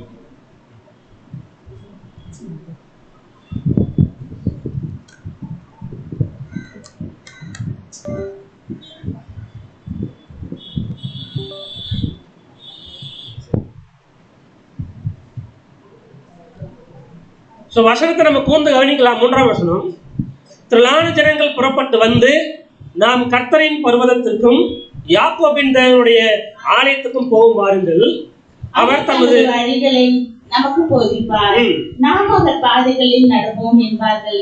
ஏனெனில் சீயோனில் இருந்து வேதமும் எருசலேமில் இருந்து கர்த்தரின் வசனமும் வெளிப்படும். சீயோனில் இருந்து வேதமும், அங்க சீயோன் சொல்லப்பட்டது யார் தெரியுங்களா? பரலோகத்துக்கு போகக்கூடிய யாரு? நாம தான். அந்த பரலோக வாயு வகுப்பாரத்தை நாம தான். அங்க இருந்துதான் என்ன வரும் அப்படின்னு பார்க்கும்பொழுது இங்க சீயோனிலிருந்து வேதமும் ஜெருசலேமில் இருந்து கர்த்தரின் வசனமும் வெளிப்படும் இல்லைங்களா. சோ அன்பான சகோதர சகோதரிகளே, இப்படி பார்க்கும் பொழுது கிறிஸ்து இயேசுனுடைய அரசாட்சியில இப்ப இருக்கிற மாதிரி ஒரு மதம் இருக்குமா? அங்கேயும் மதம் எல்லாம் ஒண்ணு இருக்காது இல்லைங்களா? ஆனா கிறிஸ்துவை பின்பற்றுபவர்கள் மாத்திரம் என்ன பண்ணுவோம் அப்படின்னு பார்க்கும்பொழுது அதுல இருப்பாங்க. அங்க என்ன இருக்காது தெரியுங்களா? பஞ்சம் இருக்காது. கரெக்டுங்களா? இப்ப ஏன் பஞ்சம் நிறைய இருக்கு? இப்போ நம்ம நாடு ஒரு வேலை அப்படி எடுத்துக்கலாம். நம்ம நாட்டுல நிறைய பேருக்கு சாப்பாடு இல்லைன்றதுக்கு காரணம் என்ன தெரியுங்களா? அதாவது இந்தியா பட்ஜெட் போடுது அப்படின்னா அதுல முக்கால்வாசி அமௌண்ட் எது தெரியும் ஒதுக்குவாங்க? ராணுவத்திற்கு. ஏன்? இன்னொரு நாடு நம்ம நாட்டை வந்து அடிச்சிடக்கூடாது அப்படின்ற ஒரு விஷயத்துக்காக பட்ஜெட்ல எவ்வளவு அமௌண்ட் இல்லைங்களா? அதாவது 2021-22 மட்டும் 4,78,195 கோடி. 4 லட்சம் கோடி, 5 லட்சம் கோடி இல்லைங்களா? இது அப்படியே மக்களுக்கு கொடுத்தா எப்படி இருக்கும்? மக்கள் எதிர்பார்க்கறதானே பாருங்களேன். அடுத்து ஒரே ஒரு ஏர்கிராஃப்ட் தான். அந்த ஏர்கிராஃப்டுடைய விலை என்ன அப்படின்னு பார்க்கும்போது 59,000 கோடி. பாருங்களேன், ஒரு சப்மரைன் நீர்மூழ்கி கப்பலுடைய ஒரு விலை 5,011 கோடி. அது மட்டும் இல்ல, V22 ஓஸ்பெரே அப்படின்னு சொல்லிட்டு ஒரு விமானம் 3,461 கோடி. இவ்வளவு செலவு பண்ற இந்த கவர்மெண்ட் மக்களுக்கு என்ன பண்ணாது? ஒண்ணும் பண்ணல இல்லையா? ஆனா இயேசு கிறிஸ்துவினுடைய ராஜ்யத்துல என்ன ஆகும் அப்படின்னு பார்த்தோம் அப்படின்னா, இந்த ராணுவங்கள் அது மட்டும் இல்லாம இதற்கே இருக்கிற இந்த பொருட்கள் எல்லாம் இல்லாம போகும். இது எப்பேற்பட்ட ஒரு நற்செய்தி. வசனம் வாசிக்கலாம். ஏசாயா 2:4. ஏசாயா 2:4. அவர் ஜாதிகளுக்குள் நியாயம் தீர்த்து திரளான ஜனங்களை கடிந்து கொள்வார். அப்போது அவர்கள் தங்கள் பட்டயங்களையும் தங்கள் மண்வெட்டிகளாகவும் தங்கள் ஈட்டிகளை அருவாள்களாகவும் அடிப்பார்கள். ஜாதிக்கு விரோதமாய் ஜாதியும் பட்டயம் எடுப்பதில்லை, அவர்கள் யுத்தத்தை கற்பதும் இல்லை. அவர்கள் ஜாதிகளுக்குள் நியாயம் தீர்த்து திரளான ஜனங்களுக்கு கடிந்து கொள்வார். அப்பொழுது அவர்கள் ராஜ்யத்துல தங்கள் பட்டயங்களை மண்வெட்டிகளாகவும், இதெல்லாம் அடையாள பாஷைகளாக எழுதப்பட்டது இல்லைங்களா?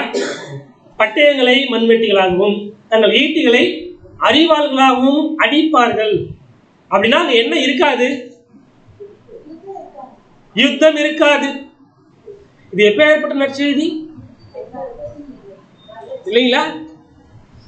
ஜாதிக்கு விரோதமா ஜாதி பட்டயம் எடுப்பதில்லை அப்படின்னா ஒரு நாடு இன்னொரு நாட்டுக்கு விரோதமா அங்க போது இருக்காது. இது எப்ப ஏற்பட்ட நற்செய்தி? இனி அவர்கள் யுத்தம் கற்பதும் இல்லை இல்லைங்களா? அன்பான சகோதர சகோதரிகளே, தங்கள் பட்டயங்களை மண்வெட்டிகளாக என்ன பண்ணுவாங்கன்னா மாற்றுவாங்க. பட்டயம் இருக்காது, சண்டை யாரும் போட்டுக்க மாட்டாங்க. ஈட்டிகளை அரிவாள்களாக அப்படின்னா என்ன நிறைய பேருக்கும் தெரியுங்களா? விவசாயம் என்ன ஆகும்? அவருடைய ராஜ்யத்துல நல்லா இல்லைங்களா? அப்படின்னா 2ஆம் உலகத்துல பஞ்சம் அப்படின்ற ஒரு விஷயம் இருக்குல்ல, அது 3ஆம் உலகத்துல இருக்காது. எல்லாருக்கும் என்ன அப்படின்னு பார்க்கும்போது சாப்பாடு. அது எப்படி எல்லாம்ன்றத பின்னாடி கூட டீடைலா ஸ்டடியில படிக்கலாம். ரைட். ஏசாயா 11:6 படிக்கலாம். ஏசாயா 11:6.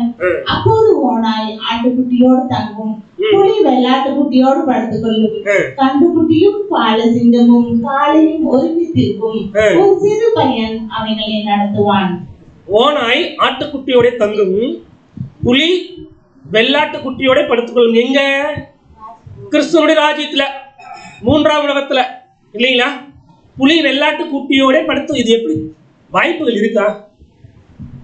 புலி வெள்ளாட்டு குட்டியை பார்த்தா என்ன பண்ணும்? கடிச்சு சாப்பிடும் இல்லைங்களா?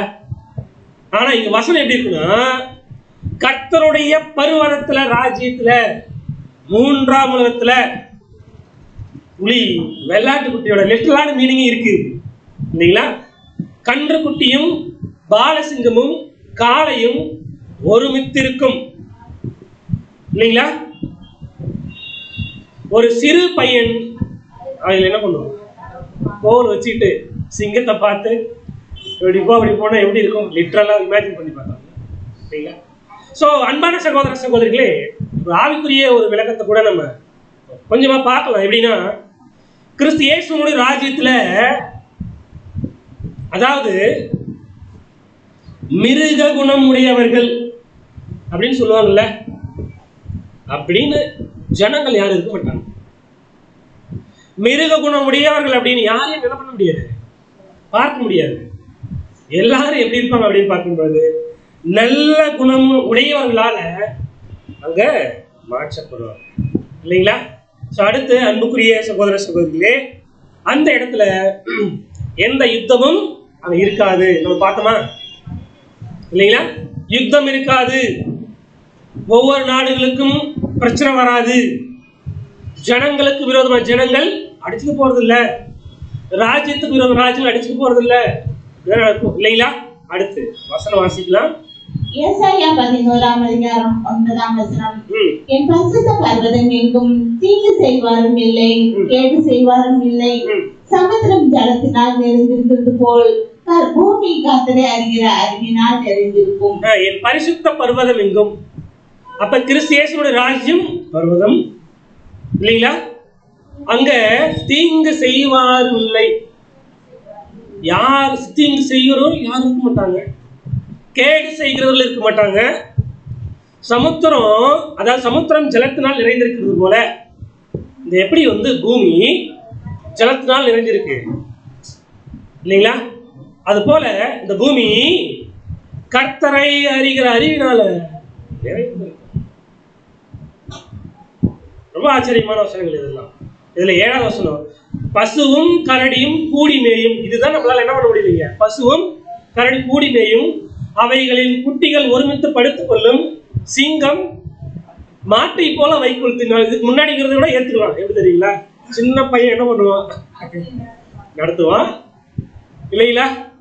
இந்த சிங்கம் என்ன பண்ணும், வெள்ளாட்டு குட்டியோட படுத்துக்கும்.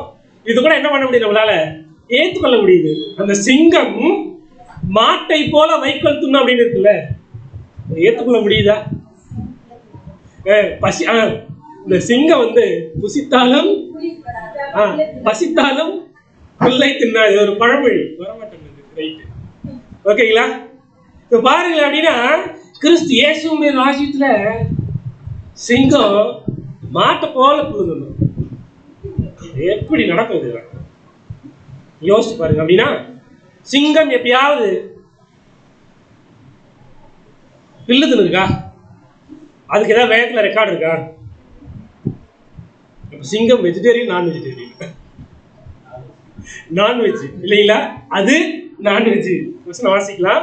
ஆதியாகமம் 1ஆம் அதிகாரம் 29ஆம் வசனம். பின்னும் தேவன் இதோ பூமியின் மேல் எங்கும் விதை தரும் சகலவித பூண்டுகளையும் விதை தரும் கனி மரங்களாகிய சகலவித விருட்சங்களையும் உங்களுக்கு கொடுத்தேன், அவைகள் உங்களுக்கு ஆகாரமாய் இருக்க கடவுள். பாருங்களேன், இப்ப எல்லாரும் கொடுத்திருக்காரு, அது உங்களுக்கு தான் ஆகாரம். அப்படின்னா பியூர் வெஜ். கேட்கறது கஷ்டமா தான் இருக்கும் இல்லைங்களா? சுத்தமான என்ன பண்ணணும், வெஜ் தான் என்ன பண்ணணும், காய்கறிகளை தான் சாப்பிடணும். அதுதான் உருவாக்கி வச்சிருக்காரு. ஓகேங்களா? அடுத்து அதுக்கு அடுத்த வசனம் 30ஆம் வசனத்துல வாசிக்கலாம். ஆதியாகமம் 1ஆம் அதிகாரம் 30ஆம் வசனம். பூமியில் உள்ள சகல மிருக ஜீவன்களும், பூமியில் உள்ள சகல மிருக ஜீவன்களும், ஆகாயத்தில் உள்ள சகல பறவைகளுக்கும், ஆகாயத்தில் உள்ள சகல பறவைகளுக்கும், பூமியின் மேல் ஊரும் பிராணிகள் எல்லாவற்றிற்கும் பசுமையான சகல பூண்டுகளையும் ஆகாரமாக கொடுத்தேன் என்றார். பாருங்க, அப்படின்னா பூமியில் உள்ள சகல பூண்டுகளையும் ஆகாரமா யார் கொடுத்திருக்காரு? ஆண்டவர். பூமியில் உள்ள சகல மிருக ஜீவன்கள், ஆகாயத்தில் உள்ள சகல பறவைகள், பூமியின் மேல் ஊரும் பிராணிகள் எல்லாவற்றுக்கும் அப்படின்னா அப்படின்னா முதலாம் உலகத்துல, அதாவது ஆதாமும் ஏவாளும் பாவம் செய்யறதுக்கு முன்னாடி இந்த பூமி இருந்துச்சுல்ல இல்லைங்களா?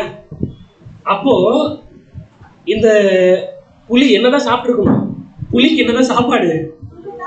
புல்லுதான் இல்லைங்களா? வேற ஒண்ணும் இல்ல. அப்ப சொல்லுங்க, இந்த ஒரு பியூர் வெஜிடேரியனா இருந்த புலி 2ஆம் உலகத்துல என்ன ஆயிடுச்சு இல்லைங்களா? இப்ப மூன்றாம் உலகத்துல மறுபடியும் என்ன ஆகும் போது அப்படின்னு பார்க்கும் பொழுது இது எல்லாம் என்ன ஆகும்? இந்த மிருக ஜீவன்கள் எல்லாம் பசும்பு. பாருங்களேன், இதெல்லாம் ஏதோ நடக்கும் பிரதர், ஏதோ இமேஜினேஷன் இல்ல, நடக்க போற வசனங்கள் இதெல்லாம் இல்லைங்களா? அப்படின்னா முன்னாடி ஏற்கனவே ஏதேன் தோட்டம் எப்படி இருந்துச்சோ அதே போல என்ன ஆகணும்? திரும்ப வரணும், ரீஸ்டோரேஷன். அதான் விஷயம். அடுத்த வசனம் வாசிக்கலாம். ஓசியா 2:18. ஓசியா 2:18. அக்காலத்தில் நான் அவர்களுக்காக காட்டு மிருகங்களோடும் ஆகாயத்து பறவைகளோடும் பூமியில் ஊரும் பிராணிகளோடும் ஒரு உடன்படிக்கை பண்ணவில்லையும் பட்டயத்தையும் யுத்தத்தையும் தேசத்திலே இராதபடிக்கு முறித்து அவரை சுகமாய் படுத்துக் கொண்டிருக்க பண்ணுவேன். இப்படி பார்க்கும் பொழுது அன்புக்குரிய சகோதர சகோதரிகளே, அக்காலத்திலேனா கடைசி நாள்ல கிறிஸ்துவ ராஜ்யத்துல நான் அவர்களுக்காக காட்டு மிருகங்களோடும் ஆகாயத்து பறவைகளோடும் பூமியிலே ஊரும் பிராணிகளோடும் ஒரு உடன்படிக்கை பண்ணி வில்லையும் பட்டத்தையும் யுத்தத்தையும் தேசத்திலே இராதபடிக்கு முறித்து அவர்களை சுகமாய் படுத்து கொண்டிருக்க பண்ணுவேன். அதாவது மனுஷர்களை மட்டும் பஞ்சம் இல்லாம அவங்களுக்கு சாப்பாடு கொடுக்கணும் அப்படின்ற ஒரு விஷயம் இல்ல. தேவன் என்னவும் பண்றாரு அப்படின்னு பார்த்தோம்னா மிருக ஜீவன்கள் அங்க எப்படி இருக்கும் பொழுது அப்படின்னு பார்க்கும்பொழுது எல்லாமே எப்படி இருக்கு அப்படின்னு பார்க்கும்பொழுது தேவனுடைய சித்தத்தின் அடிப்படையில ஜீவனோடு என்ன பண்ண போறாங்க ஓகேங்களா? தேவன் சொல்ல போனா நம்முடைய ஆண்டவராகிய இயேசு கிறிஸ்து நீதியா என்ன பண்ண போறாரு அப்படின்னு பார்க்கும் பொழுது அரசாட்சி பண்ண போறாரு. வாசிக்கலாம். அடுத்து சங்கீதம் 96:12-13. நாடும் அதில் உள்ள யாவும் களி கூறுவதாக.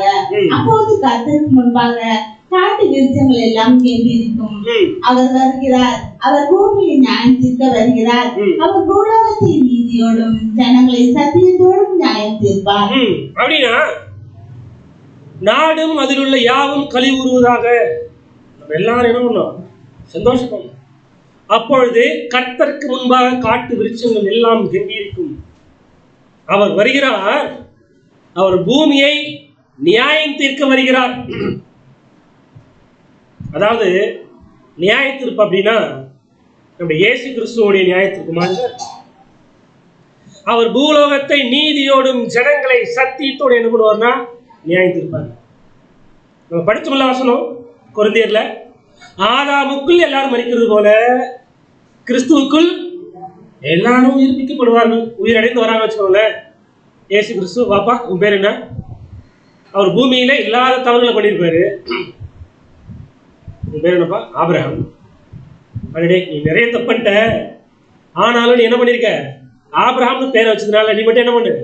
ஓ, ஜீவன் வாங்கிக்க. இன்னொருத்தர் உயிரோடு எழுந்து வருவார், அவர் பேர் முருகன். ரொம்ப கொடுமையா இருப்பாரு. முருகன் அப்படின்னு ஒருத்தர் வராருன்னு வச்சுக்கோங்களேன். உன் பேர் என்ன? முருகன். நீ என்ன வாழும்போதே ஒரு கிறிஸ்துவனா இருக்கலையே? ஒரு கிறிஸ்துவனா மாறுவதற்கு உங்களுக்கு காஸ்பலா சொன்னா அதை கேட்கவே இல்லை. நீ என்ன பண்ணு? செத்து போயிடு, மரணத்துக்குள்ள போயிடு அப்படியே சொல்லுவாரு. இல்ல, என்ன பண்ணுவார் அப்படின்னு பார்த்தோம்னா சத்தியத்தை சொல்லி கொடுத்து எது உண்மை எது பொய் அப்படின்றத சொல்லி கொடுத்து அதன் அடிப்படையில் என்ன பண்ணுவார் அப்படின்னா நீதியை கொடுப்பவர், நீதியை செய்பவர் நம்முடைய கிறிஸ்து இயேசு. ஏசாயா 32:1 நாம படிச்சிருக்கோம். ஏசாயா 32:1. இதோ ஒரு ராஜா நீதியாக அரசாளுவார், பிரபுக்களும் நியாயமாக துரிதனம் பண்ணுவார்கள். ஒரு ராஜா அரசாளுவார், கிறிஸ்து இயேசு. பிரபுக்களும் நியாயமாக துரைத்தனம் பண்ணுவார்கள்.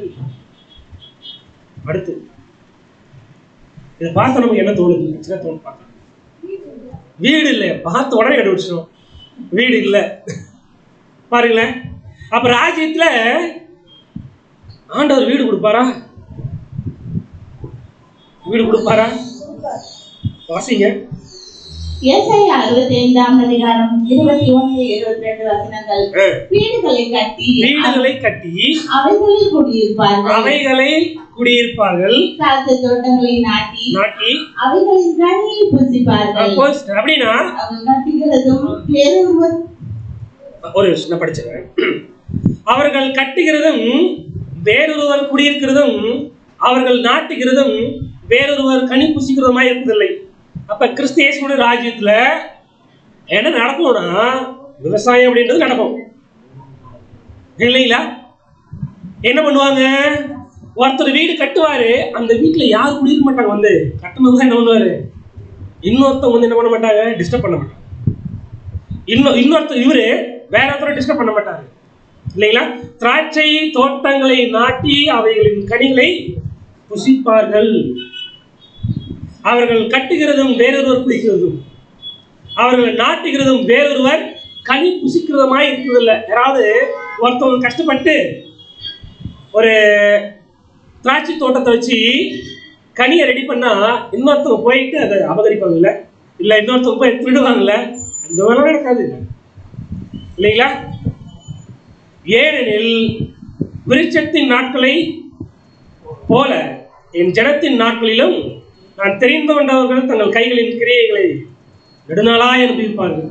நெடுநாளாய் கிறிஸ்து இயேசுவோட ராஜ்யத்துல எல்லாருக்கும் என்ன பண்ணும் அப்படின்னு பார்க்கும்போது, வீடு கட்டி அவங்களே சுகமா என்ன பண்ணுவாங்க அப்படின்னா, இதுதான் கிறிஸ்து இயேசுனுடைய வாக்குறுதி இல்லைங்களா? பஞ்சம் இருக்காது ஒரு வாக்குறுதி, மரணத்தை எல்லாம் நான் ஜெயமா விழுங்கிடுவேன் நட இருக்காதுன்றது ஒரு வாக்குறுதி. எவ்வளவு எப்பேற்பட்ட ஒரு இதெல்லாம் ஒரு வாக்குறுதி பாருங்களேன் இல்லைங்களா? ஸோ அடுத்து இந்த பூமியில நிறைய பேர் ஒவ்வொரு விதமான வேலை செய்யறாங்க. ஆனா அவங்களுக்கு கிடைக்க வேண்டிய ஊதியம் சரியா கிடைக்கிறது இல்லை. கிறிஸ்திய ராஜ்யத்துல ஏசாயா 65:23 அவர்கள் விருதாவாக உழைப்பதில்லை, அவர்கள் துன்பம் உண்டாக பிள்ளைகளையும் பெறுவதும் இல்லை, அவர்களோடு கூட அவர்கள் சந்தானமும் கர்த்தராலே ஆசீர்வதிக்கப்பட்ட சந்ததியாய் இருப்பார்கள். ஆசீர்வதிக்கப்பட்டவர்களா இருப்பாங்க. அவர்கள் ஒரு விருதாவா உழைப்பதில்லை. அவங்க உழைக்கிறதுக்கான ரிவார்டு கிறிஸ்து இயேசு என்ன பண்ணுவார் அப்படின்னு பார்க்கும்பொழுது கொடுப்பாரு இல்லைங்களா? கவனிங்க கொடுப்பார் இல்லைங்களா? அவர்களும் அவர்களோட கூட அவர்கள் சந்தானமும் கர்த்தராலே ஆசீர்வதிக்கப்பட்ட சந்ததி என்ன பண்ணுவாங்க அப்படின்னு பார்க்கும்பொழுது அவங்க இருப்பாங்க இல்லைங்களா? அடுத்த வசனம் படிக்கும் பொழுது, அப்பொழுது அவர்கள் கூப்பிடுகிறதுக்கு முன்னே நான் மறு உத்தரவு கொடுப்பேன். ஜனங்கள் இதெல்லாம் வந்து, அதாவது சொல்ல போனா உலகத்துல இருக்கிறவங்க அவங்களுடைய வீட்டுல ஒரு வசனமா என்ன பண்ணிட்டு இருப்பாங்க, இதை வாக்குத்தத்தம் மூலம் மாடிட்டு இருப்பாங்க. அவர்கள் அப்பொழுது அவர்கள் கூப்பிடுறதுக்கு முன்னே நான் மறு உத்தரவு கொடுப்பேன் அப்படின்றது. ராஜ்யத்துல ஜனங்கள் உயிரடைந்து வந்து அவர்கள் ஜீவனை பெறுவதற்காக ஓடும் பொழுது இல்லைங்களா, அவர்கள் தேவன் கொடுக்கிற அந்த ஒரு பிரிவிலேஜஸ். அவர்கள் பேசும் பொழுது நான் என்ன பண்ணுவேன் இல்லைங்களா? அன்புக்குரிய சகோதர சகோதரிகளே, அப்படின்னா நீங்க என்ன பேசணும்னு நினைக்கிறீங்களோ, இல்லை நீங்க என்ன எதிர்பார்க்கிறீங்களோ, உங்களுக்கு முன்னாடி இருந்த வாழ்க்கையில என்ன குறைவுகள் இருந்துச்சோ அதெல்லாம் என்ன பண்ணுவோம் அப்படின்னா நிறைவு செய்வோம் அப்படின்றதா நற்செய்தி. ஒரு டவுட் ஒன்று எழும்பலாம். இந்த ஒரு சுவிசேஷத்துல கிறிஸ்தியேசுவோட ராஜ்யம் ஸ்தாபிக்கப்படுது அப்படின்னா எப்படிப்பட்டவங்க நிலை? எத்தனை ஜனங்கள் இந்த மாதிரி இருந்து மறிச்சிருக்காங்க, இல்லை எத்தனை ஜனங்கள் இந்த மாதிரி இருக்காங்க, கண்ணு தெரியாதவங்க, காது கேளாதவர்கள் இல்லைங்களா, வாய் பேசாதவர்கள். சிலர் வந்து கண்ணும் தெரியாது வாயும் பேச வராதுன்னா எப்படி இருக்கும்? காதும் கேட்க தெரியாது, கேட்க முடியாது அவங்களால, வாயுமே பேச வராது, எப்படி இல்லைங்களா? ரெண்டு கையுமே இல்லைன்னா எப்படி இருப்பாங்க? கால் இல்லைன்னா எப்படி இருப்பாங்க இல்லைங்களா? இவங்க கிட்ட போயிட்டு நீங்க கிறிஸ்து இயேசு ஏற்றுக்கோங்க, நீங்க நல்லா இருப்பீங்க அப்படின்னு சொன்னா ஏற்றுக்கொள்வாங்க. பிளைண்ட் இருக்காங்க வச்சுக்கோ, திருக்கோயிலூர்ல பிளைண்ட் இருக்காங்க வச்சுக்கோ, அவங்க கிட்ட நீங்க கிறிஸ்து இயேசு ஏற்றுக்கோங்க அப்பதான் நீங்க நல்லா இருப்பீங்க அப்படின்னு சொன்னா, உங்களுக்கு கண்ணெல்லாம் நல்லா இருக்குன்னு பேசுறீங்களா அப்படின்னு கேட்பாங்க. உண்மையா இல்லைங்களா? இதுதான் நிதர்சனமான உண்மை இல்லைங்களா? ஸோ அன்புக்குரியவர்களே, இப்படி முடமா இருக்கிறவங்க, கை கால் பிறக்கும் பொழுதே குருடரா இருக்கிறவங்க, பிறக்கும் பொழுதே முடவர்கள், ஆக்சிடென்ட்ல இந்த மாதிரி ஆகிற விஷயங்கள், இவைகளெல்லாம் என்ன பண்ணுவார் இயேசு கிறிஸ்து? வசனம் வாசிக்கலாம். ஏசாயா 35 மூன்றாம் வசனம் 5ஆம் வசனம் வரை. ம். தளர்ந்த கைகளை திடப்படுத்தி தள்ளாடுகிற முழங்கால்களை பலப்படுத்துங்கள். ம். மனம் பதறுகிறவர்களை பார்த்து நீங்கள் பயப்படாதீர்கள், திடன் கொள்ளுங்கள். இதோ உங்கள் தேவன் நீதி சரிகட்டவும் உங்கள் தேவன் பதிலளிக்கவும் வருவார். அவர் வந்து உங்களை ரட்சிப்பார் என்று சொல்லுங்கள். அப்போது குருடரின் கண்கள் திறக்கப்பட்டு செவிடரின் செவிகள் திறவுண்டு போகும். தளர்ந்த கைகளை திடப்படுத்தி தள்ளாடுகிற முழங்கால்களை பலப்படுத்துங்கள். மனம் பதறுகளை பார்த்து நீங்கள் பயப்படாதீர்கள், திடன் கொள்ளுங்கள். இதோ உங்கள் தேவன் நீதியை சரி கட்டவும் உங்கள் தேவன் பதிலளிக்கும் வருவார். அவர் வந்து உங்களை ரட்சிப்பார் என்று சொல்லுங்கள். அப்பொழுது குருடரின் கண்கள் திறக்கப்பட்டு செவிடரின் செவிகள் திறவுண்டு போகும். ஓகேங்களா? ஸோ இப்படி கிறிஸ்து இயேசுவனுடைய ராஜ்யத்துல முடவனாய் இருந்து மரித்தவர் உயிரடைந்து வரும்பொழுது வந்துட்டு பிறகு அவருடைய முடம் சரியா ஆகும். பிறவி குருடனா ஒருத்தர் இருக்காரு அப்படின்னா உயிரடைந்து வந்து உயிர் தேர்ந்து வந்த பிற்பாடு அது குணமாகும் இல்லைங்களா? கால் அதாவது முடவனா இருக்கும் பொழுது எவ்வளவு மனுஷர்களை பார்த்து ஒரு வேதனையா இருக்கும். எல்லாரும் நடந்து போறாங்க, கை காலெல்லாம் நல்லா இருக்கு, எனக்கு மட்டும் அப்படி இருக்கு இல்லைங்களா? அப்ப இதெல்லாம் சரி பண்ணப்படும் பொழுது எப்படி ஒரு துள்ளி குதிப்பாரு, அந்த ஒரு ஆனந்த சந்தோஷம், அதெல்லாம் ராஜ்யத்துல மட்டும்தான். இந்த சுவிசேஷத்தை என்ன பண்ணணும்னா சொல்லணும், நீங்க ஒண்ணும் கவலைப்படாதீங்க, இது இப்படிதான் இருக்கு அப்படின்னா ராஜ்யத்துல தேவன் எல்லாவற்றையும் உங்களுக்கு கொடுப்பாரு. இதான் செய்தி. ஏசாயா 29ஆம் அதிகாரம் 18ஆம் வசனத்துல வாசிங்க. ஏசாயா 29ஆம் அதிகாரம் 18ஆம் வசனம். அக்காலத்திலே செவிடர் புஸ்தகத்தின் வசனங்களை கேட்பார்கள். அப்படின்னா பாருங்க, அக்காலத்திலே செவிடர்கள் புஸ்தகத்தினுடைய வசனங்களை கேட்பாங்க. ஃபர்ஸ்ட் டைம் இந்த பூமியில இருக்கும்பொழுது காதே கேட்கல, உங்களுக்கு யாருடைய வாய்ஸும் கேட்கல. குருடரின் கண்கள் இருளுக்கும் அந்தகாரத்துக்கும் நீங்களாகி பார்வையடையும். யாருடைய ஒரு வாய்ஸுமே கேட்கல இல்லைங்களா? உயிர் தெழுந்து வந்த பிற்பாடு எல்லாத்துடைய அந்த குரல்களையும் இந்த குரலை கேட்கிறாங்கன்னா அவங்க எப்படி இருக்கும் இல்லைங்களா? அது மட்டும் இல்ல, வேதத்தில் உள்ள வசனங்களை என்ன பண்ணுவாங்க அப்படின்னா கேட்பாங்க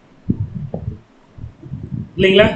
குருடரின் கண்கள் இருளுக்கும் அந்தகாரத்துக்கும் நீங்களாகி பார்வையடையும். யாராவது குருடர்களா இருந்து மரிச்சிருந்தாங்கன்னா அவங்களுடைய கண்கள் எல்லாம் இருந்தாங்க அப்படின்னு பார்க்கும்பொழுது பார்வை அடையும். இந்த பூமியை அவங்க பார்த்ததில்ல, பிறந்த பிறகு ராஜ்யத்துல என்ன பண்ணுவாங்க, அப்படி பச்சை பச்சை இந்த பூமியை பார்க்கும்பொழுது யாருடைய மகிமையை பார்ப்பாங்க இல்லைங்களா? எப்படி ஆச்சரியமான ஒரு விஷயம் உங்களுக்கு இருக்கும். அடுத்து 35ஆம் அதிகாரத்துல 6-7 வசனங்கள். ஏசாயா 35ஆம் அதிகாரம் 6-7 வசனங்கள். அப்போது முடவன் மானை போல் குதிப்பான், ஊமையன் நாவு கெம்பீரிக்கும், வனாந்தரத்திலே தண்ணீர்களும் கடுவெளியிலே ஆறுகளும் பாய்ந்தோடும், தண்ணீர் தடாகம். முடவன் மானை போல் குதிப்பான். இதெல்லாம் முடவனா இருந்தவங்க எல்லாம் முடவனா இருக்கும் போதெல்லாம் குதிக்க மாட்டாங்க. முடவனா பூமியிலிருந்து மரித்தவர்கள் உயிர் தேர்ந்து வந்த பிற்பாடு அது சரி பண்ணப்படும், நல்ல கால்கள் அவங்களுக்கு இருக்கும். அப்ப என்ன பண்ணுவாங்கன்னா மானை போல குதிப்பாங்க. அவ்வளவு சந்தோஷம். ஊமையன் நாவும் கம்பீரிக்கும். ஊமையன் பேசாம பாருங்களேன், அதாவது ஒரு 10 நாள் தொண்டை கட்டிச்சு, பேச முடியல. இப்ப எப்படிதான் இருக்கு இல்லைங்களா? ஒரு 10 நாள் பேசல, அப்புறம் சரியாயிடுச்சு. பேசுறப்ப என்ன பண்ணுவாங்க, பேசிக்கிட்டு தானே இருப்பாங்க இல்லைங்களா? பேசவே முடியல, பிறவியிலேயே அப்படிதான் இருக்கு அப்படின்னா, ஊமையா இருந்தாங்க அப்படின்னா அவங்க எப்படி பேசும்பொழுது அவங்களுடைய நாவு அவங்க நான் ஸ்டாப்பா பேசிட்டு இருப்பாங்க இல்லைங்களா? வனாந்தரத்திலே தண்ணீர்களும் கடுவெளியிலே ஆறுகளும் பாய்ந்தோடு அவ்வளோ சூப்பரா இந்த ஒரு ராஜ்யம் பச்சை சேரு சூப்பரா அழகா இருக்கும். 7ஆம் வசனம் படிச்சிட்டோம். ஏசாயா 35ஆம் அதிகாரம் 7ஆம் வசனம். வெட்டாந்தரை தண்ணீர் தடாகமும் வறண்ட நிலமும் நீரூட்டுகளும் ஆகும். பாருங்களேன், இது எப்படி இருக்கு, ரொம்ப அழகா இருக்குல்ல? வெட்டாந்தரை தண்ணீர் தடாகமும் வறண்ட நிலம் நீரூற்றுகளுமாகும். அடுத்து வலு சர்ப்பங்கள் தாவரத்து கிடந்த இடங்களிலே புல்லும் கொறுக்கையும் நாணலும் உண்டாகும். இப்படி அழகான ஒரு விஷயம் என்ன அப்படின்னு பார்க்கும்போது இந்த பூமி இருக்கும், ரைட்? அப்படின்னா இந்த பூமியில மூன்றாம் உலகத்துல வியாதி இருக்குமா பிரதர்? வியாதினால தானே மரணமே வரும். வியாதின்னு ஒண்ணு இருக்குமா? வியாதி இல்லைன்னா ஹாஸ்பிட்டல் இருக்காது. அப்போ ஹாஸ்பிட்டல் இருக்காது.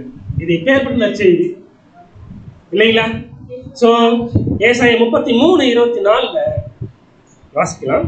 ஏசாயா 33:24 வியாதிப்பட்டிருக்கிறேன் என்றும் நகரவாசிகள் சொல்வது. யாரும் சொல்றது இல்ல, யாரும் சொல்ல மாட்டாங்க. ஏன்?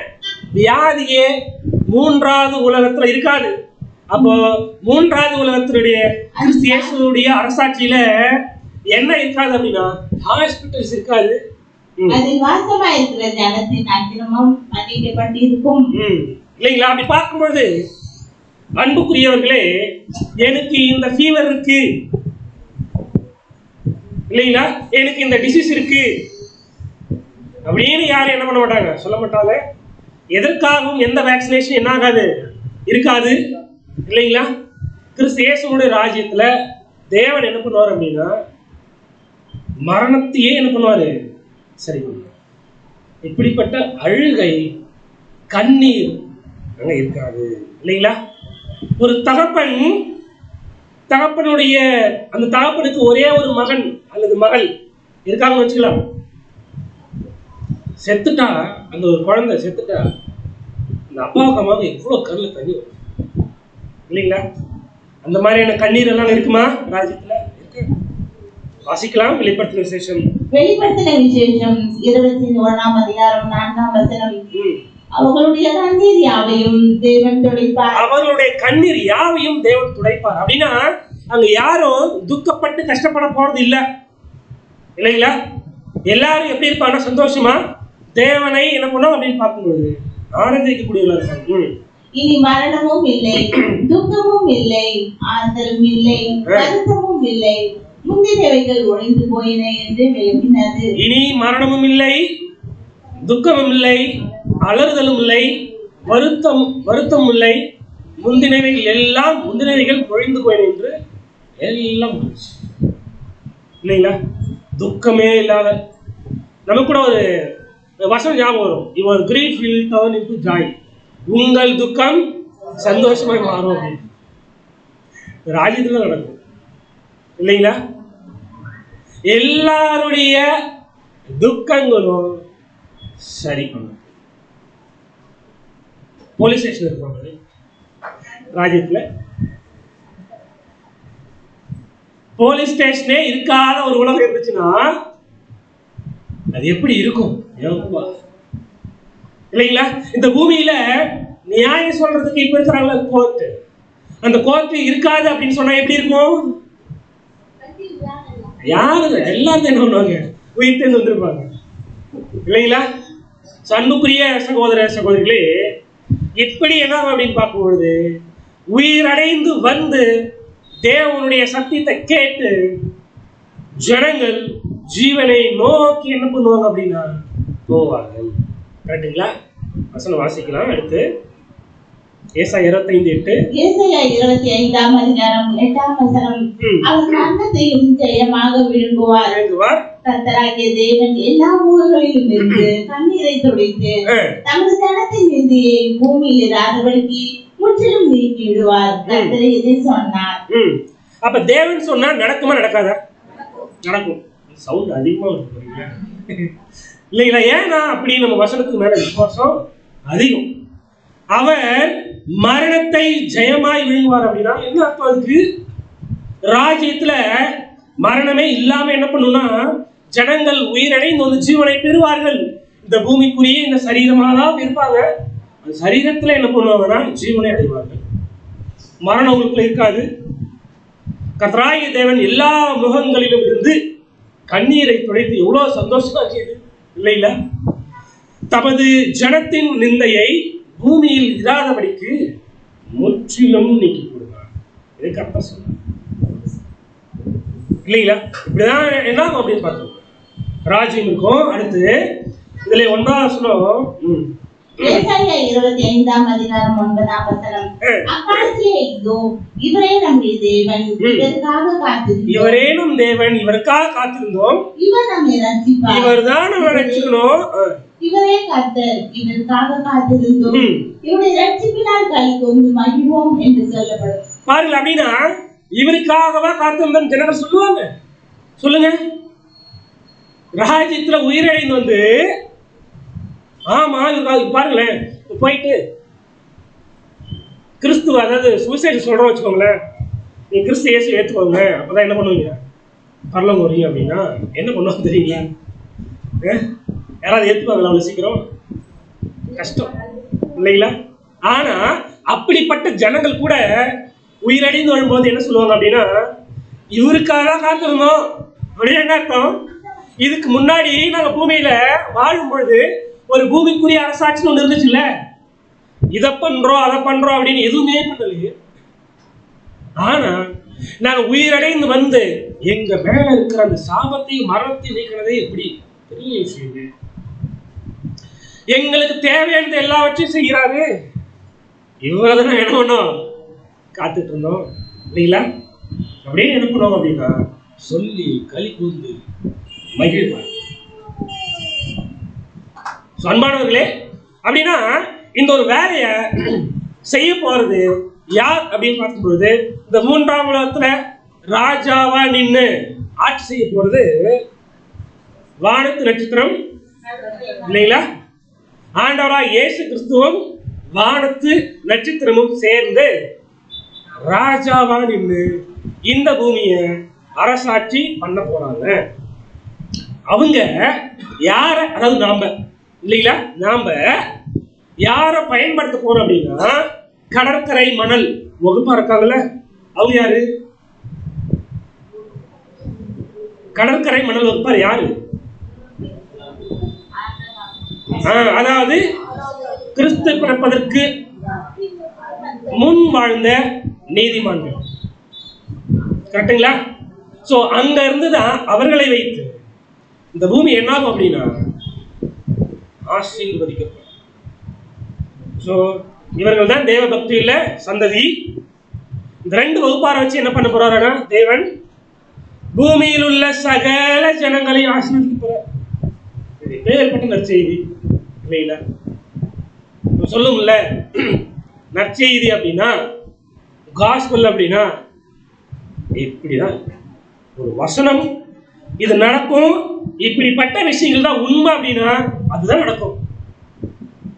வசனத்தை தாண்டி இந்த பூமியில ஒண்ணும் நடந்துடாது, அதுதான் உண்மை இல்லைங்களா? அன்புக்குரிய சகோதர சகோதரிகளே, அப்படின்னா ஆபிரகாமுடைய சந்ததியை கொண்டு தேவன் என்ன பண்ண போறாரு அப்படின்னு பார்க்கும்போது, இந்த பூமியை ஆசீர்வதிக்க போறாரு. அந்த ஆசீர்வாதம் எப்பொழுது கிடைக்கும் அப்படின்னா, இந்த பூமியில 3ஆம் உலகத்துல. 2ஆம் உலகம் முடியணும். 2ஆம் உலகம் எப்போ முடியும்? இன்னும் கொஞ்ச நாள் இருக்கு, எவ்வளவு நாளும் தெரியாது. ஓகேங்களா? அப்போ வானத்து நட்சத்திரத்தினுடைய ஒரு செலக்ஷன் முடியணும். கடற்கரை மணல் முடிஞ்சிச்சு இல்லைங்களா? வானத்து நட்சத்திரத்தினுடைய ஒரு செலக்ஷன் முடிஞ்சிச்சுன்னா 2ஆம் உலகம் முடிஞ்சிடும். கிறிஸ்து இயேசு 2ஆம் வருகையில வந்து அவரோட வானத்து நட்சத்திரம் சேர்ந்து நாம என்ன பண்ண போறோம்? அரசாட்சி பண்ண போறோம். ஜனங்கள் ஆசீர்வதிக்க போறோம். உங்களுக்கு கேள்வி எழுப்பலாம்ல, எப்படி இப்படி ஒரு விஷயம் நடக்கும்? சாத்தானுடைய இன்ஃப்ளூயன்ஸ் நம்ம எப்படி சொல்லலாம் அப்படின்னு பார்த்தோம்னா, இந்த பூமியில சாத்தான் 2ஆம் உலகத்துல சொல்றேன், 2ஆம் உலகத்தினுடைய ஒரு அமைப்பு, ஒரு கட்டுமானம் எப்படி இருக்குன்னா, 4 இன்ஃப்ளூயன்ஸ் இருக்கு.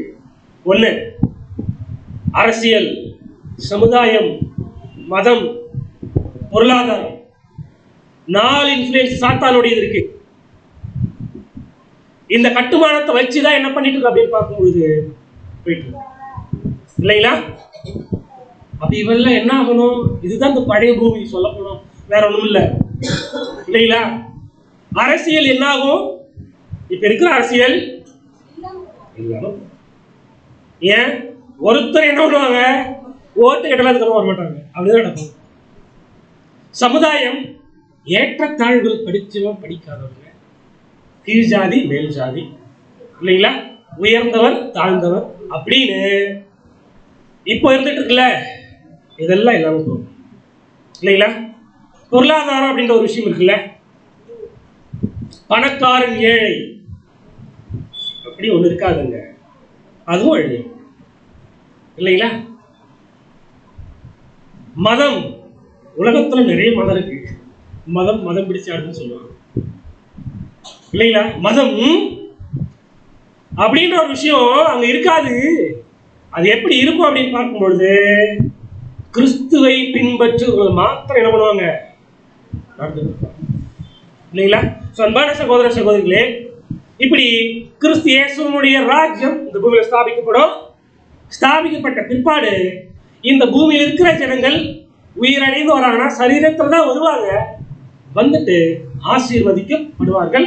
அவர்களுக்கு பரலோகம் ஒரு வாய்ப்பாக இல்லை, பூமிக்குரிய ஒரு விஷயம் தான். சரிங்க. இப்படி இருக்கும் பொழுது இதற்கு தொடர்ச்சியா அடுத்த வாரம் பிரதர் கூட சொல்லுவாரு, சில பாயிண்ட் நான் சொல்றேன். என்ன அப்படின்னா, நம்முடைய வாழ்க்கையில இதுக்கு முன்னாடி நம்ம கேட்டிராத ஒரு பாடம் இந்த மாதிரி வேதத்துல இருக்கா? ரொம்ப ஆச்சரியத்திலே ஆச்சரியம். அப்படி ஒரு பாடமா இருக்கிறது. நீங்க என்ன பண்ணுங்க அப்படின்னா, அதனால ஒரு ஏக்கத்தோட இந்த மாதிரி ஒரு பாடமா இருக்கும், எப்படி இருக்கும், அதை கேட்டா எப்படி இருக்கும் அப்படின்னு என்ன பண்ணலாம், சந்தோஷமா வரலாம். தெய்வம் தாமே நம் அனைவரும் ஆசீர்வதிப்பாங்க.